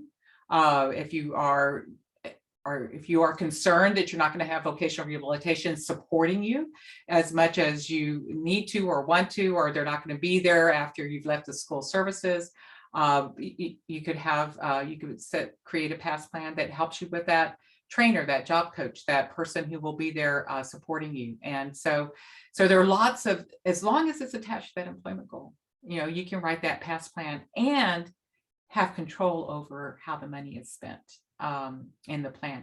So Sandy probably has talked to you a little bit about SSI itself. So maybe some of these figures look familiar. Here's the SSI rate, 841. So let's, and Ricky's income when we started working with him was around $2,000 a month. So we use the general income exclusion and the earned income exclusion. So 1915 is after the exclusions. And then if you're doing just regular SSI and you divide it by 2, so I'm using the current numbers, is then that decrease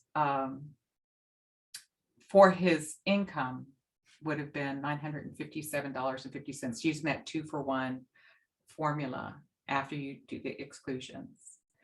So oops, sorry. I don't know why I did that. So Sandy, you might need to jump in here because I'm talking too much, but so the total countable income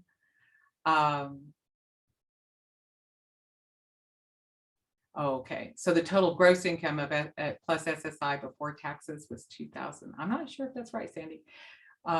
Double check on my numbers for me. So, but the total countable earned income for him was $957.50 in regards to the Social Security check. The past plan account, what he was putting aside was $500 a month. So, oh, I know, because after here we go, because so SSI, the rate is 841, because this was the total accountable income, he was basically at that point going to get 0 in his SSI check. That's what that means. I'm sorry. That's what I was going to say. But yeah, he was going to get 0 on his SSI check. So basically what he was bringing home was his gross income of 2,000. That's of course before taxes. Okay, Social Security always has gross income.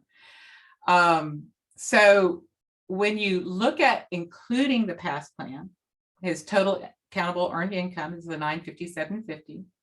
He wrote his past plan for $500 a month over a 12-month period. That was going to be that $6,000 that he needed to save and to use for things. And with always kind of thinking that he, you know, there was that issue of getting over the 2,000 threshold that he did not want that to be a part of his personal account that he was keeping separately. Your his past account is a totally separate bank account that's easy to track. So when you look at that total countable income, that 957.50, and you subtract the 500 that he was putting into his past plan. So now his total countable income becomes $457.50. Okay, and Sandy made sure I included the 50 cents. So you look at the SSI check of that $841, right? And then you subtract the $457.50. So his SSI check that he was getting was $382.50, a very important piece of income for a person who is just moving into the community, had a van, had lots of expenses, you know. So that was huge. That was huge for him to be able to retain some of that income. And I love passes because it seems like they come at a critical time when we actually need more resources. And so to me, that was a really cool thing to have, a cool tool to have. And we could control what it was being used for with very minimal, we needed to stay in touch with Social Security and make sure that and give their reports, but basically controlling how it was used. So when you look down at the gross income from work, which is $2,000, the revised Social Security check was $382. Oh, I forgot to put 50 cents there, but I added it over here. So then you have $2,382.50. Then you look at the fact that you still have your pass account. So you add that in there, and it's $2,882.50. Huge difference than the 2,000. So if you guys, any questions about that, be sure and ask and let us know. But that was a significant change for Ricky in terms of what he needed, and especially at that time. So another person who decided to create, and he actually did this before he left school. But he wanted it was because of of a lot of different reasons, but the decision was to create his own business. Is Mr. James Parker. You see his picture down here at the bottom. And the name of his business, as you can see, is Shredding on the Go. So, you know, like I said, before James even left school, we started working with the family. The family actually started with saying, we need a person-centered plan. And James's mom and I had met each other at a training, and she says, "Oh, I really want to try this." And I go, "Okay." So fortunately, she lives in my area, and I help facilitate their planning process. One of the things we found out in one of the first meetings, and no one knew this, but the grandmother, just out of the blue, said, "You know, James really likes to shred paper when he comes to my home." And everybody went, "Huh," because no one had ever tried that with James in other environments and stuff. So it was kind of a new piece of information. We got a lot of other pieces of information and explored a lot of other things in the discovery process of trying to figure out what kind of job will James have when he leaves school. And so, but it seemed like that the idea of the shredding always came back as kind of like, wow, this is something James could do. And not only that, he had a built-in customer because his dad actually worked for an attorney firm. And I think that this is in the office of the attorney firm. This is actually one of the staff supporting James because he is on the class Medicaid waiver. And so, but James had kind of a work opportunity, and sure enough, they set up a shredding office in the attorney's office, and so James was able to go in there, and that's one of his regular routine jobs, is to go in and do shredding at the office. But James also, they decided to write a past plan. And when we wrote his past plan and got it approved by Social Security, we set aside the total amount that was equal to his SSI check. Now, he was making enough money to put that business earnings into the pass, right? So he was making money through his contracts and what he was doing because of the way that we set it up in terms of the customers and everything. But then we were able to take that, the equal his set aside for the pass to equal his SSI check. So not only was he earning that much money, which he could use, but he was also having access to the full amount of his SSI check to be able to use for his daily living, for room and board, which is what SSI is supposed to be used for. Okay, you don't use an SSI check for savings, you use it for that purpose, but it was making, he had enough earnings coming in over, and that by time when we wrote the pass plan, which we wrote a pass plan to, guess what, purchase a van to go pick up, because we were also, they decided to do a lot of picking up. And then, so there's a lot of boxes and stuff. And then once a week, they fill up that van with all of the shredding and everything, that's the bags and bags and bags of shredding. And it goes to the big Houston Recycling Center. And they get a little bitty paycheck from them that for the recycled goods that they bring in. So, but this pass plan that they wrote was the majority, the biggest part of the purchase of the van. The big differences between the purchase of this van and the purchase of Ricky's van is that because Ricky's van was through vocational rehabilitation, we basically had to purchase a new van. So, and that's just one of the requirements of vocational rehabilitation and how they set up everything, especially since they're going to invest in it with a lift. They want it to last quite a few years. Because this van, the Shredding on the Go van, was purchased strictly by the business and the pass plan. They actually bought a used van. And so big differences in prices and some other things, but it was still a pretty cool thing to be able to do, again, using a pass plan when and going into self-employment. Pretty cool stuff, those pass plans. And I guess that's the part about pass plan that's neat is that retaining access to the funds in the SSI check.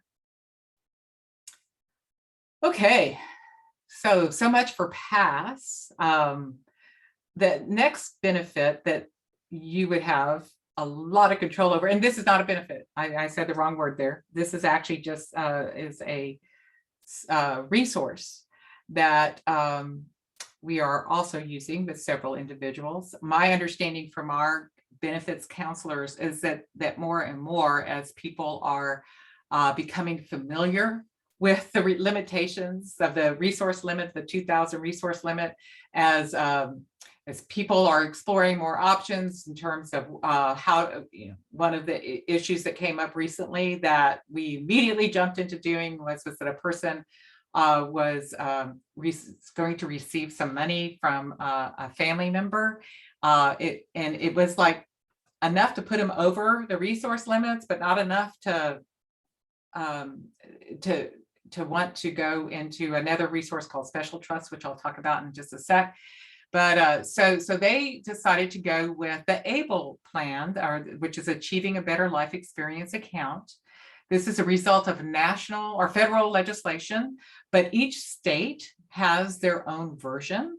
And basically it is, it does help with being able to help us within the resource limits. I keep doing that, I'm sorry. And so Sandy, this actually comes from one of your slides as well, Sandy, and that if you are a person who has an SSI, supplemental security income check, and you're looking, that's still part of your cash flow and your daily living. When you use an ABLE account, and it's very much like a checking account, okay, it's a trust kind, but it's set up through a governmental entity, and so when you're then under SSI, they will disregard the first 100,000 that you say. That's wonderful. Saving up to 100,000 and still getting a full SSI check is, I believe, what that means. And so if you have assets above the 100,000, then it will count against you in terms of a resource limit. So part of the reason why that was set up and established that way is you know how the education savings programs are throughout the country. You can start saving money now, and I think there's all different kinds of education plans that'll help you start to put that money aside for a young child for their future education needs.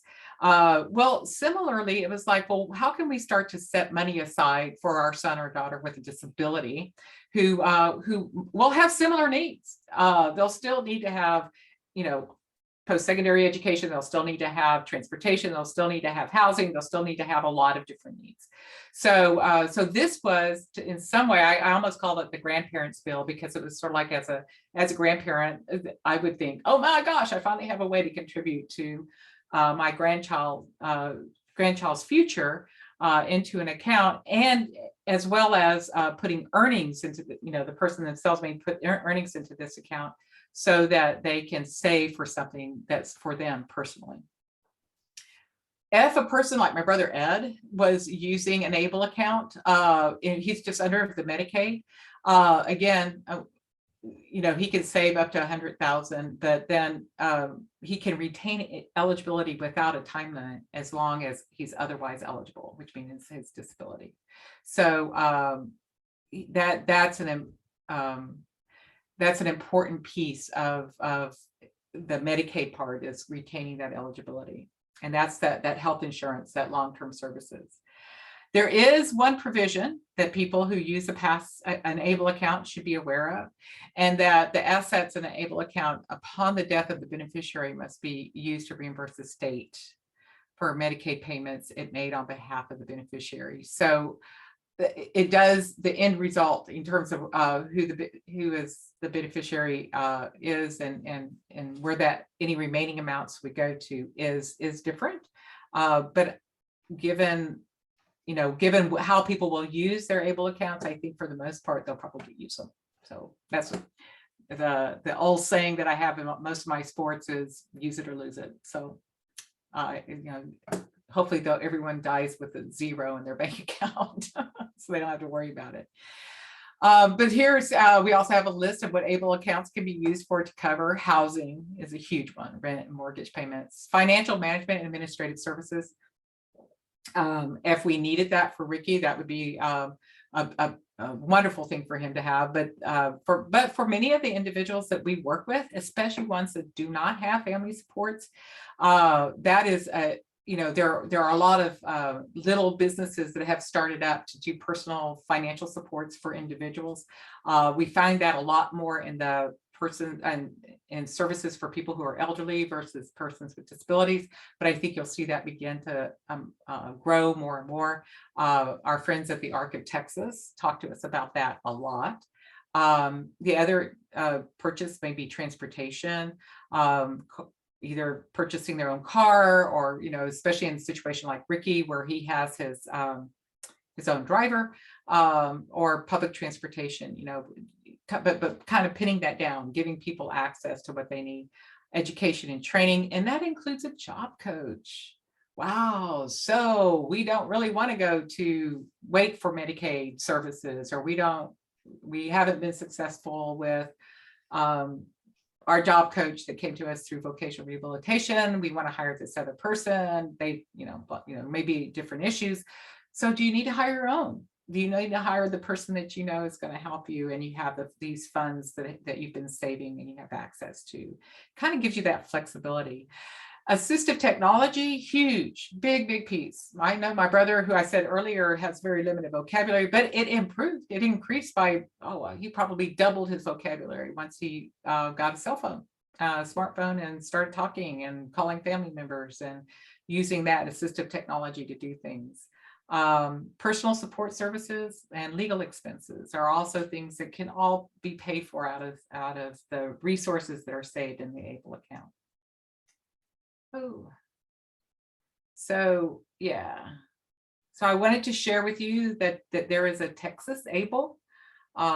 This is their website, of course, and this will take you through the process of eligibility and enrollment if you decide to go with a Texas ABLE account. A good friend of ours just recently went through some research. I will tell you that there, like I said earlier, every state has at this point, I think has ABLE accounts set up through usually their comptroller's office. And one of the things they wrote in the federal legislation is that you don't need to stay in the state where you reside for getting your ABLE account set up. And Texas, though, has really, kind of was a little bit late getting things rolled out, but I think over the last couple of years, they've made some leaps and bounds and have really started to improve their program and services. The one that, this is one of the states, Ohio is actually where Ricky is using. He started in 2019 saving money for his next van. I can't believe it was that long ago, but I think it's a good idea. He's probably got around $5,000 right now in his ABLE account from Ohio that he will be using again for that initial payment into that down payment for his next van that he's going to be buying. So the part that he wants to do is he'll be going back to vocational rehabilitation to see if they will be able to help with the lift and the other pieces. Again, he's actively employed. He's got real employment goals to be retained, that without a van, he's not able to do the work that he does. So we're hopeful, but even then, I think that he has some other resources and some ideas that he might be able to, we might be able to connect with if we need to, because of his Medicaid waiver, if we need to get other resources in. The big part about ABLE accounts is that you don't need to wait. I mean, in some ways it's, Ricky, my stories about Ricky and Ed, of course, those guys are, I think, are older at this point. For ABLE accounts, you can start really early. Again, this is where grandma and grandpa might be sending in their Christmas gifts, or if there's a reason why a person's amount of their check would be a portion of that could be set aside into an ABLE account to keep it for the future savings. That this is kind of a pretty easy way and low cost way to save that money and to keep it for save it for the time when it is needed. Okay. So, Noreen, could I add something really quick? A couple of thoughts. yeah. Okay, so you saw that Ricky is using the Ohio ABLE account, and depending on your individual circumstances, you can do compare state ABLE accounts, so you can see a side-by-side comparison to see which one is better off for your family, because everyone is different. The other thing I like to say is, if you remember when I did the calculation sheet for SSI to see what revised amounts are, I discussed child support. If your student has court-appointed child support, you can ask the court to direct it towards this ABLE account, and then it will not count on step one of reducing your check. And that's going to be the same for when Noreen starts talking about trust funds, but it has to be court-appointed and just have that earmarked to go directly into that account, and Social Security will not count it when looking at what to do with your SSI check. Sorry, Noreen. No, that sounds absolutely. That's perfect, because I was reminded that my friend who was researching accounts said that there were, he said, oh, the Ohio one looks okay, but I actually think the Michigan one looks better. So, yeah, it was Michigan and Minnesota for a long time having the best. Yeah, so some of it has to do with how does their process for allowing you access to your money, for both saving in the beginning, as well as allowing you access to your money when you're pulling it out to use it for some extent. How does their process align with how you operate? And so I think that every decision's a little bit, every plan's a little bit different. And so it kind of, is kind of looking at how those things kind of line up. But yeah, thank you so much for adding. Well, I got one more thing now, because now you made me think again. Okay. when you're comparing, again, when you're looking at your individual circumstance, let's say grandma, is in hospice and you know that she's going to leave your student $25,000. Well, the Texas ABLE account alone might not be that account you want, because they only allow you to put in $15,000 a year. So other accounts let you save more, or you can have a trust and an ABLE account. But I'm just saying, look really closely at other states on what some of the nuances are to see how it fits your family. I'm back on mute. I'm so sorry, Noreen. Oh, no, absolutely fabulous. Thank you, Sandy. Appreciate it. That's the reason why you're here.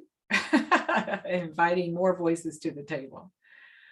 All right. So then we wanted to talk about the other thing that you would have total control over is that the trust. Well, I shouldn't say total control. I mean, everything comes with its package of rules and regs, right? And so when I think of trust, I always think of things being very lawyerly, because you tend to work with attorneys.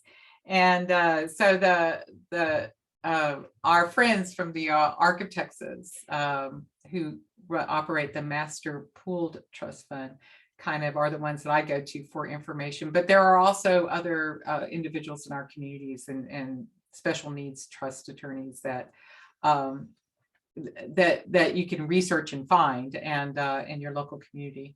But really, a trust is very similar to ABLE, and that it is where property or money is held by one party, that would be the person or organization or a bank, for the benefit of someone else, right? So they'd be holding those funds and operating those funds and helping those funds grow.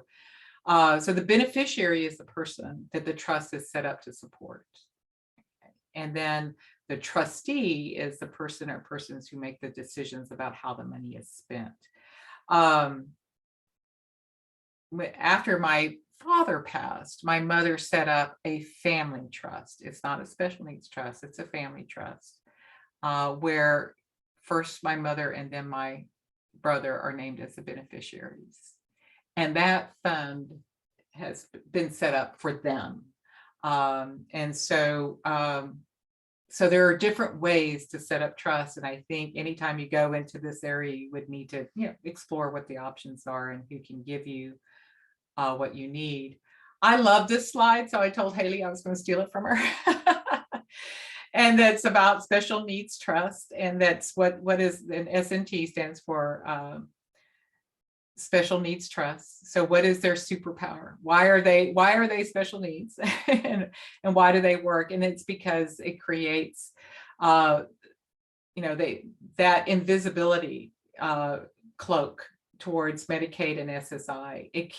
This fund is a way to move funds over, just very much like ABLE, but in a different way. It's not a governmental approach. This is really much more privatized, right? To where you created that firewall between a person's Social Security and Medicaid eligibility and their resources. Okay, so that invisibility cloak. I actually, now that I think about it, I probably should have put Harry Potter and the invisibility cloak in it. But anyway, I love the way that it does. It does have a special power. It is a very powerful thing, and it is a way to save money. It is a way to put money aside for unknown needs, unmet needs, or things that that you're going to be planning for in the future. There's a question in the chat, Noreen. Yes, ma'am. Can both parents be the trustee? That's a kind of an attorney question, but I believe so.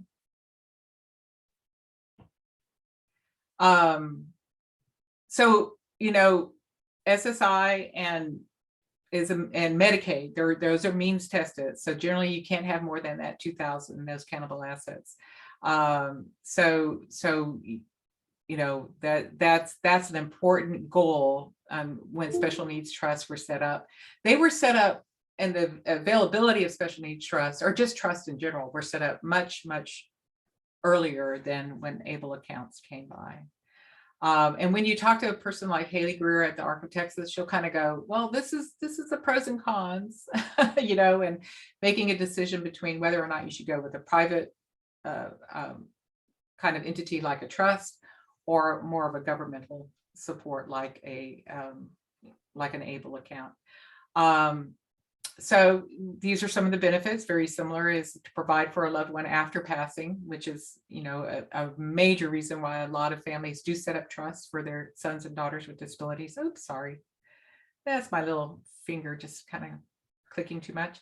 Of course, managing money if a trust is set up and helps with just keeping that managed, the money in a way that it can be accessed incrementally.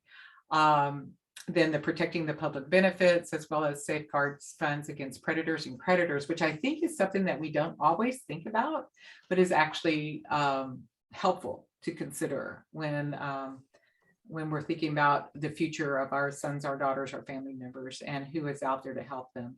And then, as Sandy mentioned earlier, that child support for individuals over 18.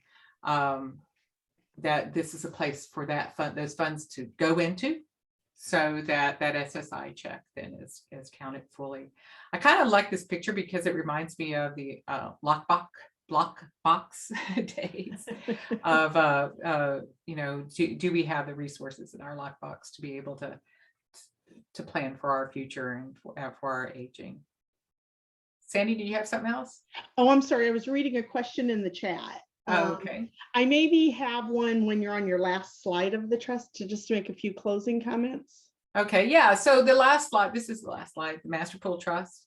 And this is their Arc of Texas. And what the Master Pool Trust is that what they created was a special kind of trust, because many of their customers don't have big trust funds. They're not, you know, at the 100,000 plus, or, you know, some of them may be 25,000, but it's enough to where they would not be eligible for, you know, they would be over the resource limitations and stuff. So the Master Pool Trust kind of creates a collective of lots and lots of little people. It's usually a more affordable amount to be in terms of setting up the initial trust.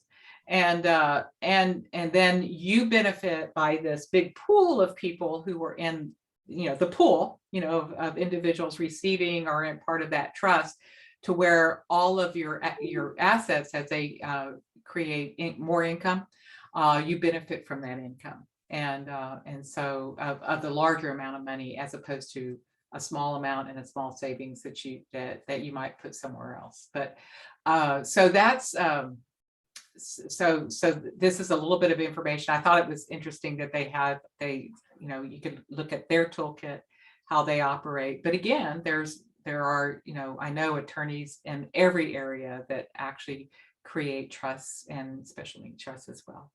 So Sandy, I do believe this is the last slide for trust. So what you got? Well, one of the things that I wanted to say, and I actually learned this from a parent, she has two special needs trusts. She has the here and now, where she is saving her child support and other monies that come in from family members for her son. But she also has in her will that when she passes away, a special needs trust will be developed so that her life insurance and any of her resources will go immediately into her son's new special needs trust. So it's kind of like an addendum. It's like I have one while I'm alive and I'm the trustee monitoring it. And then I have one that's stated in my will that will be created, and you name the trustee over it because you're no longer the trustee. And you earmark all of your income and resources that you're leaving into that account, so it's never counted. I thought that was clever. Yeah, so thoughtful planning. Mm-hmm. She's one of my favorite moms this year. Yeah, you know, and again, that where you may not have Edward and I have a depth of family members.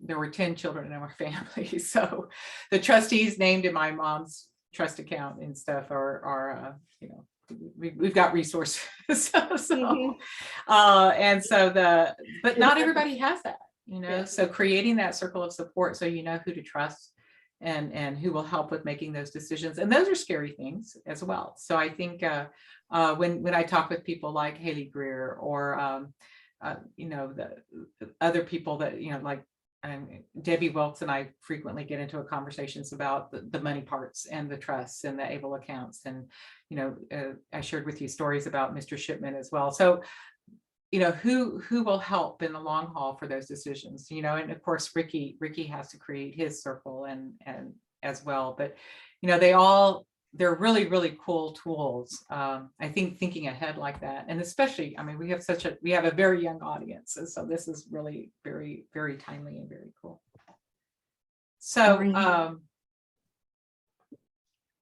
Okay. so I wanted to go into the third section of our ideas for today, and that thinking about things that we don't necessarily have ready access to, even though we may have SSI eligibility and Medicaid in our pockets, but what else is there? What else is next? And what could we be looking for in the future? And so that's there's some things to think about, and there's some action steps you might even take now for things that might happen well into the future. This is what, yeah, this is the old napkin thing. I've been hanging out with systems people for so long, with agency folks, and I go like, man, when did I hear that before? It's the same old thinking. And when are we going to learn that if we just keep thinking the same thing over and over, that you're going to get the same old results, which is quite honestly, for a lot of things that we have out there, not real helpful. That the barriers are still there, that the things are still gone. And when it's people who are thinking out, talking about lingo, outside the box, right? So, but they're kind of going like, where does this work for me? And kind of creating that plan, creating their circle of support, sort of like how James and his mom and dad and created the whole business, the Shredding on the Go business, because they wanted more. And they figured out, okay, how do I do this? But it was because grandma said, he really likes to shred. And so, where do those ideas come from, and how can we make it better for all of us and moving forward? So I did a little bit of research, and this, I'm going to ask Sandy to unmute herself because she's going to help me work through this, because I've got a bunch of questions on the left side. I did warn her before this presentation. No, that's okay. I was answering her question, so I'm listening now. So part of what is, and y'all might hear about this, and I actually get a lot of questions, I do get questioned about what is Ticket to Work, because y'all might get something in the mail that says Ticket to Work. You might, there's, it is a part of, you'll see this little icon over here to the upper right-hand corner. So it is a part of the Social Security Administration. And then, so Ticket to Work is an interesting piece that I think Social Security really wanted to not think the same old way, because they want to get different results. And so this is their effort to kind of, launch into what are the other possibilities that we're missing by doing things the same way all the time, and providing different kinds of support. So that help people to find, get, and keep employment. And their target, of course, because again, this is Social Security Administration, their target is Social Security beneficiaries, and encouraging them to work. And so, Sandy, I'm going to ask you these questions. The first one is, what is an employment network? Okay. As Noreen said, Employment Network came out of the Ticket to Work legislation in 1999. And what we are is we are an entity approved by Social Security to help people 18 through 64 secure, maintain, retain employment. Do you want me to continue, or are you going to ask me a series of questions? Oh, okay. Well, the next one is an employment network right for my son or daughter? Ooh, that depends. Because it's very earnings related. Unemployment Networks offers these services free to you, and we get paid because the people on our caseload are earning a certain threshold. So in this year, 2022, if a person is earning $970 a month, they would be a great candidate for the employment network, as long as they're also willing to continue forward. Again, the next step, the next earnings threshold would be the $1,350.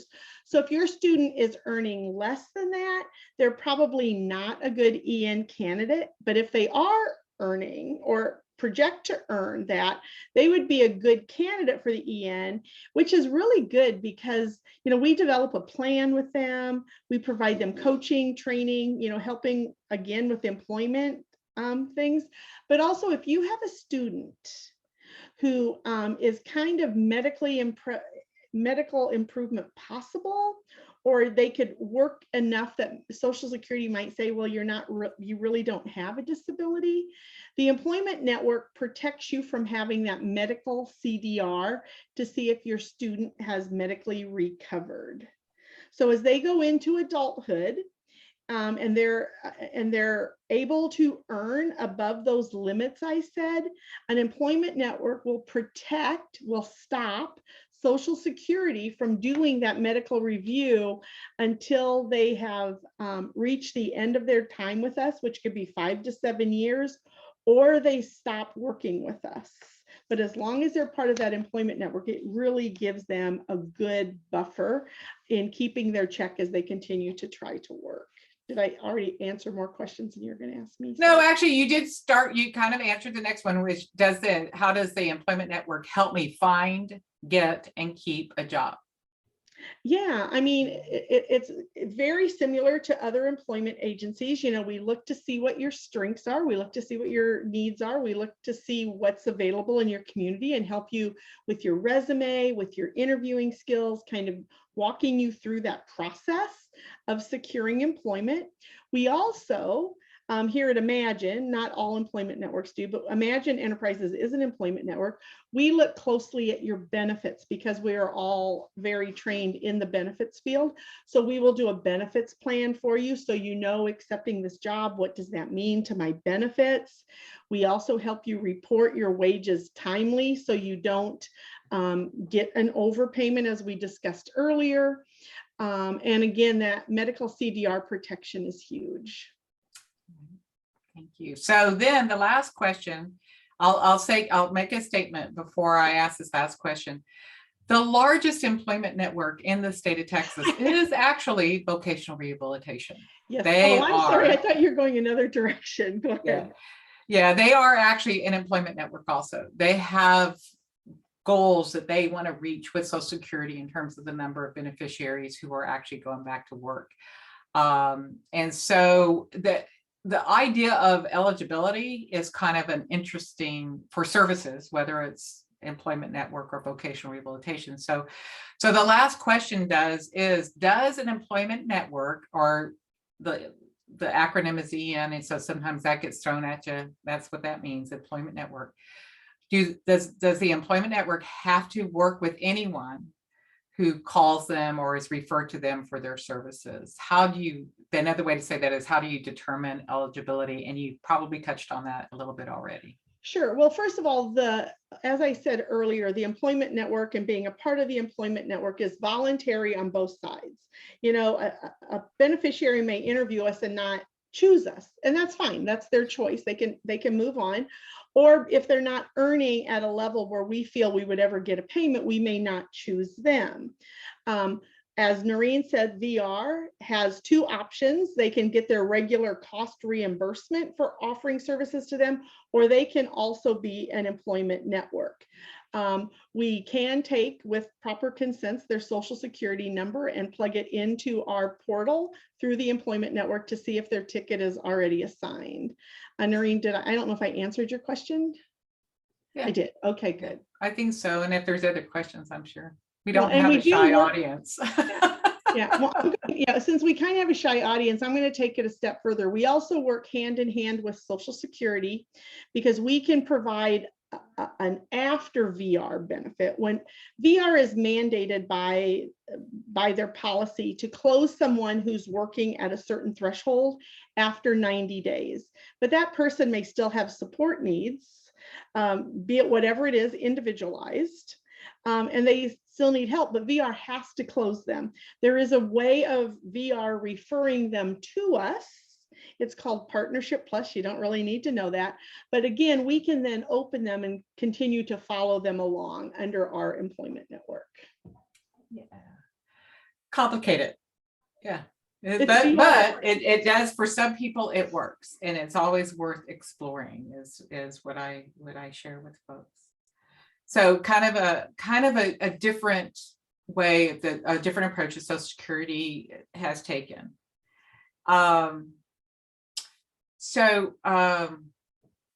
You know, one thought that just occurred to me, and I'll get back, and since we have spent some time talking about vocational rehabilitation, and it actually will come back around again, but in regards to Social Security, in regards to them being an employment network, individuals who are Social Security beneficiaries are their entry into vocational rehabilitation services are basically there's a deemed eligibility. Now their VR will go through their own assessment process and whatnot, but because they are beneficiaries, there's a level of eligibility that they've already achieved. That a person who's not a beneficiary, they may look at that their programs or services a little bit differently.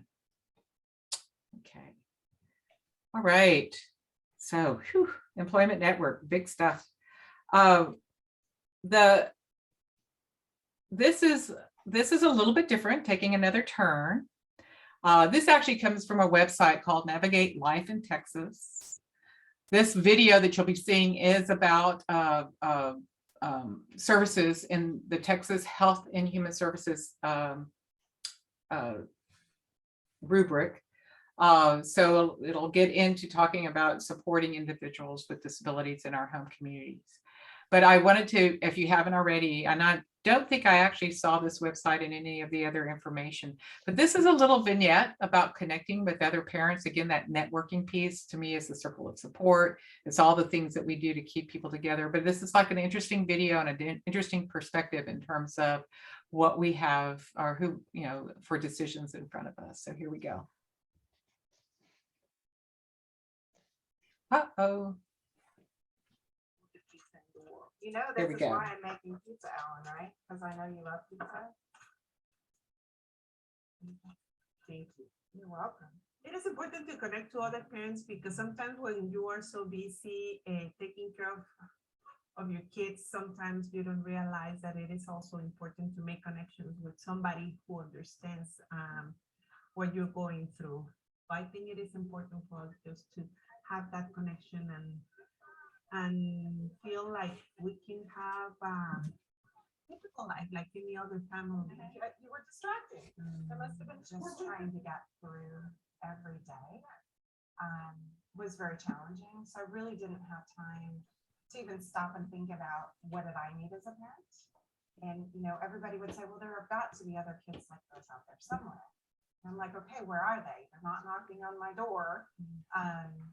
So I was wrapped up in my own life and I didn't really know to look or where to look until we moved to Texas and I actually opened a phone book and found an organization that provides support. Hi, friends. Sorry, friends. In my personal case was with a family member. My aunt had a son with Down syndrome. So she was my first contact with another family who has a child with a disability. And it was really helpful to talk to her, knowing that she knew exactly what I was going through. Okay. So I think that when you find a new community, that doesn't mean that you're going to stop all relationships with some other friends. Some friends are going to stay next to you, but this kind of situation is going to make you the chance to meet new people. So you make like usually put it in a cookie sheet, and the crust is a lot thicker.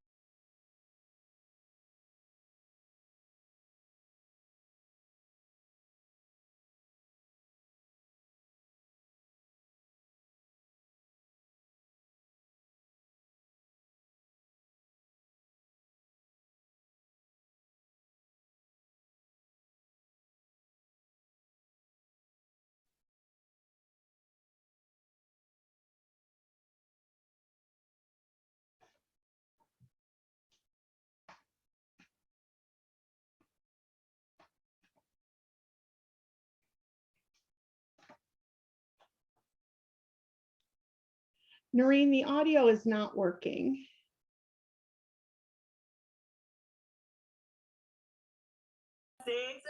Good job. There you go. It's working now. Thank you. Started opening up to the sense of community and meeting other people. I have an amazing support system. I mean, I can't even tell you how much richer my life is, how I do feel supported. I don't feel alone anymore. I know that I have people to turn to, that I can call on. It is an amazing feeling. And by me feeling better, you know, I'm able to help, you know, my young adult child, and I'm able to be more supportive to them as well. And I think Rosalba would agree with that. Yes, I do agree. My message to families who feel alone is that first of all, we need to understand that it's a natural feeling. I think everybody feels that way at the beginning, but the truth is that we're not alone. I mean, when you start in that talking to some other families, your circle is getting bigger and bigger every day, and you can just start a new relationships every day. And when you notice and when you turn around, you see that you're not by yourself. I mean, there's a lot of families like ours. Oh, I apologize that apparently I had gotten a message that to mute myself. So when I did, that's when the volume went off. So I apologize for that. But it is the website is Navigate Life Texas, and this is and it is operated by the Texas Health and Human Services. But here's the website, and we can put that in the chat box. And there's both an English and a Spanish version. So it's a pretty interesting website. It was actually started, I believe, by many advocates, and it goes through a variety of services that are lifelong, from children supports to aging supports. So I think that it's probably worth the effort to look it up if that's in terms of your research and what's going on. And so there is Texas Health and Human Services is kind of it is a very interesting organization, as Sandy shared in her trainings as well as today, is that idea of the Medicaid and how Medicaid services are created and how they are delivered is controlled by the Texas Health and Human Services agency in Texas. And that agency is huge. In the past, the agency actually used to have discrete departments that had, vocational rehabilitation was never a part of it. It was always separate, and then it became a part of Health and Human Services for a while, and then now it got moved over to Texas Workforce Commission. But there used to be a department for persons with intellectual developmental disabilities, and then there was a department for mental health services, and there was lots of different sections, and they all got combined under the big umbrella of a Texas Health and Human Services Agency in about 2005. There is a single commission, a commissioner who is appointed by the governor of the state of Texas, and so the decisions are very much at the top.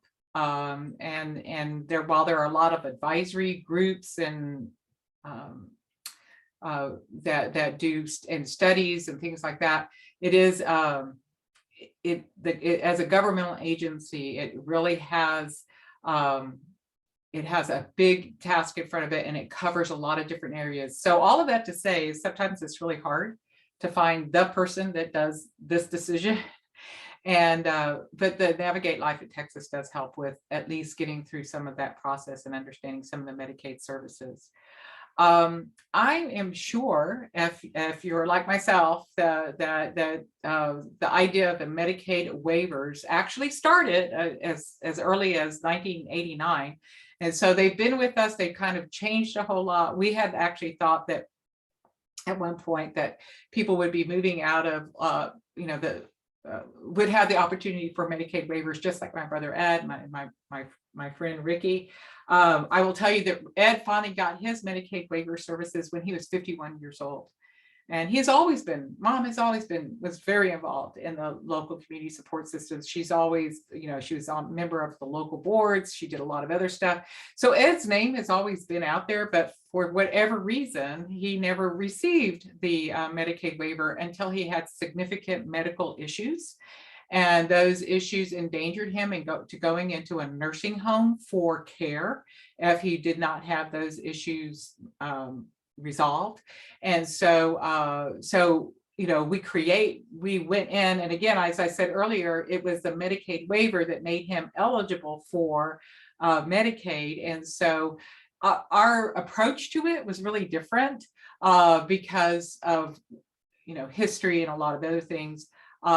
Ricky's was real different too. He was always in the system, but it wasn't until the advocates went in and said, no, you need to get your name on the Medicaid waiver waiting list so you can move and have your own apartment if that's what your goal is. So I think that everyone thinking of that the Medicaid waiver is such a part of our conversation that that starting early is the big question, is the big piece of the puzzle there, and kind of the advice to give. And this is a parent again on the Navigate Life Texas, and this is kind of will give us a couple of minutes of instruction in terms of and some advice. When I talk to parents, I tell them first to call the local mental health agency in their county before they do anything else, and ask for service coordination. And they will get a caseworker that will work with them. What I did not know is that there were services that were available that he might need later on down the road. And these services that were called waivers, and they're called Medicaid waivers. And what that essentially means is they're services that are available that are not dependent on the parent's income. So it's based on the child's income, because as a parent, if you earn enough money, you're not eligible for Medicaid. But what I also didn't know is these great services were available, but there is a waiting list that is 10 to 15 years long.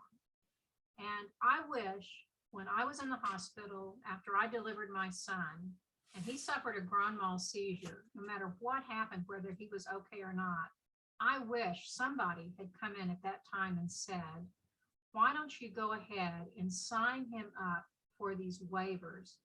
Because you can always say no later on.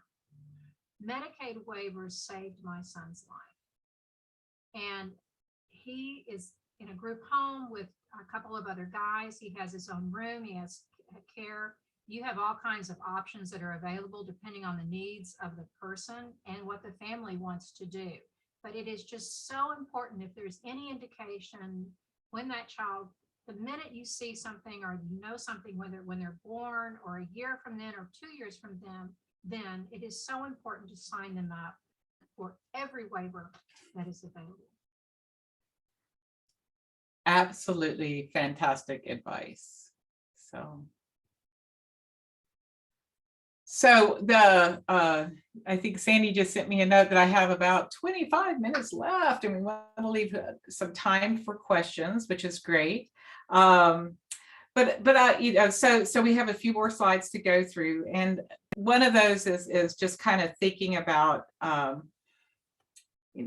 our collective experiences, and as both a family member and an executive director, and I kind of think about our best efforts as baby boomers, because I'm at the tail end of the baby boomer population.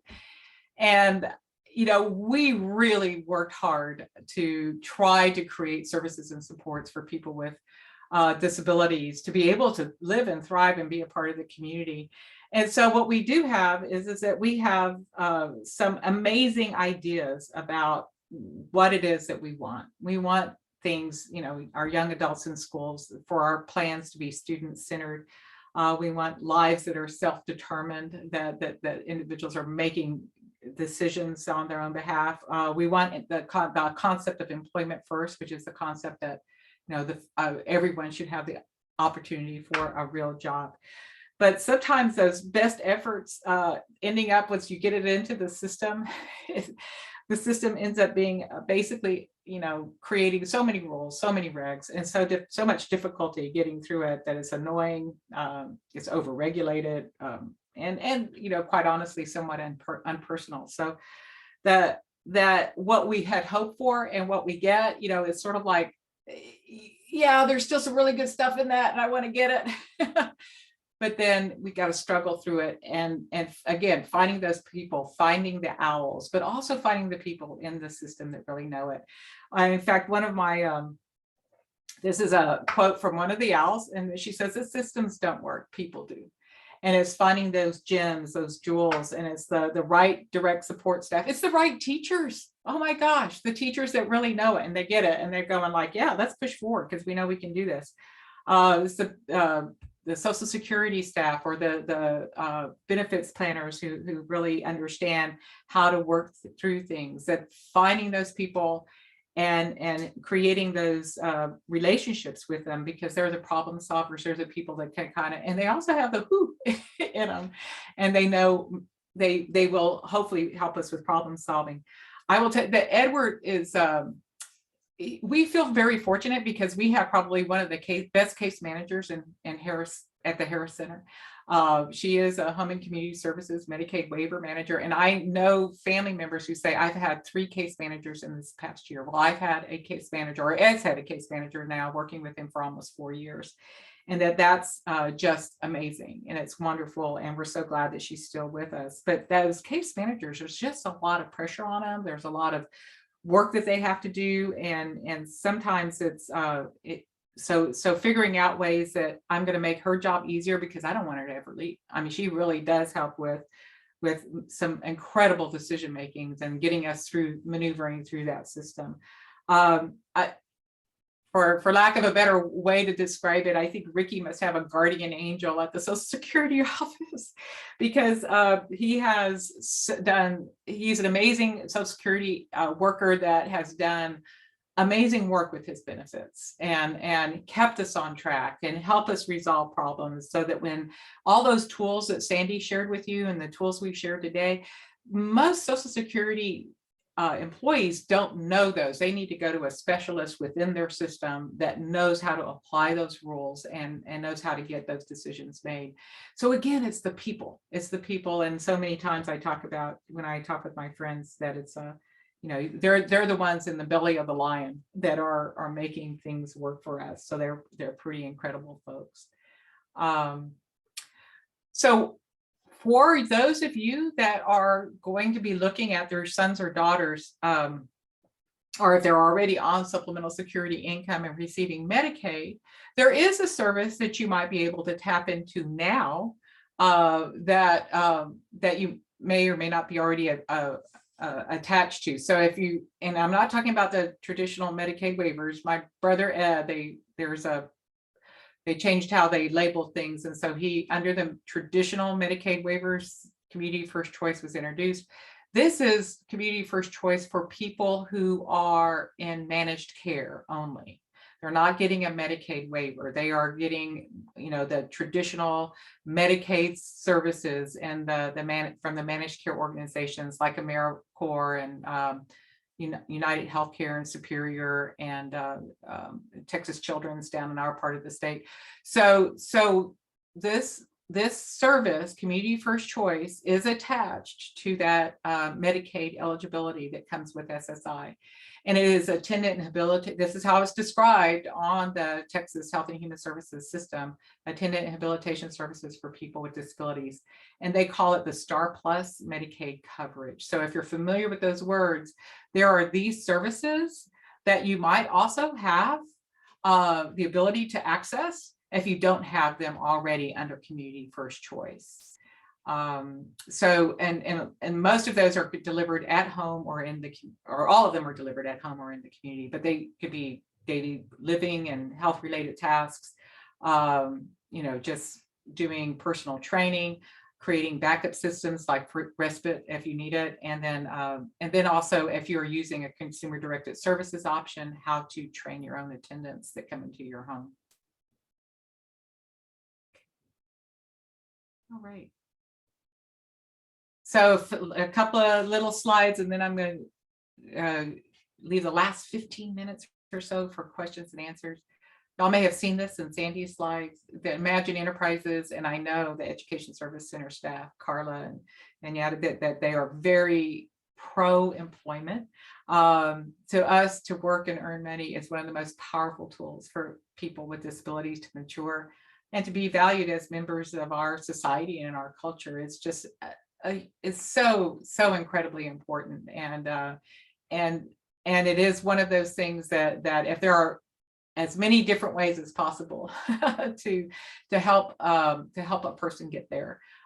We start with the pre-employment transition services that we offer, but I know that there are lots of providers across the state, people who are looking at creating opportunities for young people so that they can get into jobs. And I will share with you that one of my hopes is because so many of you seem to be very connected, and that idea of that networking and being in your community, that when you look at all the people that surround you, whether it's meetings that you go to, it's your workplace, it's a club that you belong to, it's the guys you play dominoes with or bridge or whatever, or it could be, you know, just your choir or your church, that there are lots of employers. There are lots of employers in that group that you connect with. And probably one of the best things that we could do is to start to open the door that are the mindset of employers by showing them the capacity, the capabilities, the skills, and the abilities of our sons, our daughters, our brothers, and our sisters, and including them in the workplace. Very much like my friend who said, one of these days, I'm going to give you a job, Ed. And so she did. So on that note, I wanted to, in addition to his work and his everything else that he does, Ed is also a volunteer. This is our local park. He and his buddy Rudy, who I didn't have a picture of Rudy. He and Rudy, you know, he helps Rudy out when there's time to trim trees and pick things up, and he loves the Kubota tractor. So here's Ed just doing his volunteer work at his local park. So involving people in everyday life and doing all the things that could interest them and that they could be doing is hugely important. So here's my saying, keep calm and chive on. That was a lot of stuff that we went through. You guys are just been an absolutely wonderful audience. Sandy and I both enjoyed the last 2 hours and 45 minutes. So I'm hoping that there are some questions. If not, then let us know if y'all have any other things that you want us to pay attention to. And I just sent out a note, Noreen, reminding them that we are doing the one-on-one benefits planning, and to get a hold of Carla to get on our calendar. And we still have 2 more presentations. It's going to be Imagine every Saturday for a while. I also dropped in the chat those initial links that we had talked about. So for those of you the educators that are participating, make sure you sign in for attendance, and then the survey as well. So please, if you haven't done that, please take advantage of that. Also, if you're an educator, I would love for you to send me an email. I would love to know what school districts you work with, because we have the Dallas-Fort Worth area for so many different things that I'd love to connect with you so I can help you with your students. Are there any questions? Noreen, great information. Sandy, as always, very good information. Are there any other questions that you have? If you think of questions, as Sandy said, feel free to reach out to Carla. Are there any questions? Unmute yourself, drop it in the chat. And I'm just glad before we signed off, I remembered to save the chat this time. I forgot the first 3 times. But Noreen, I was able to keep up with all of your questions. So as of now, you don't have any outstanding. Oh, okay, questions. awesome. Yeah, I think we have only one out there, and I'll share that out with Carla. I think Sandy, you'll respond to that later. I think that's the only one we have. Okay, I must have missed one. So, okay, I will look at it because I saved the chat. Yay. Awesome. You guys are so much fun. I mean, all of these Saturdays that you have devoted to hanging out with us is really amazing. And, we're here to help. So, Awesome. Great. I hope this was Well- helpful. Yes. Thank you. Well, if there aren't any questions, I don't see any in the chat, and no one has unmuted themselves, then I think we will give you back your day this beautiful Saturday. So thank you, and we hope that you join us again on next week, April 16th, for the next Imagine Enterprises series session. So thank you again, and have a wonderful remainder of your Saturday. All right. All right, have a Bye-bye. good Thank you, week. Daniela. Thank you, Sandy. Bye-bye. Bye. Bye, guys. Bye-bye.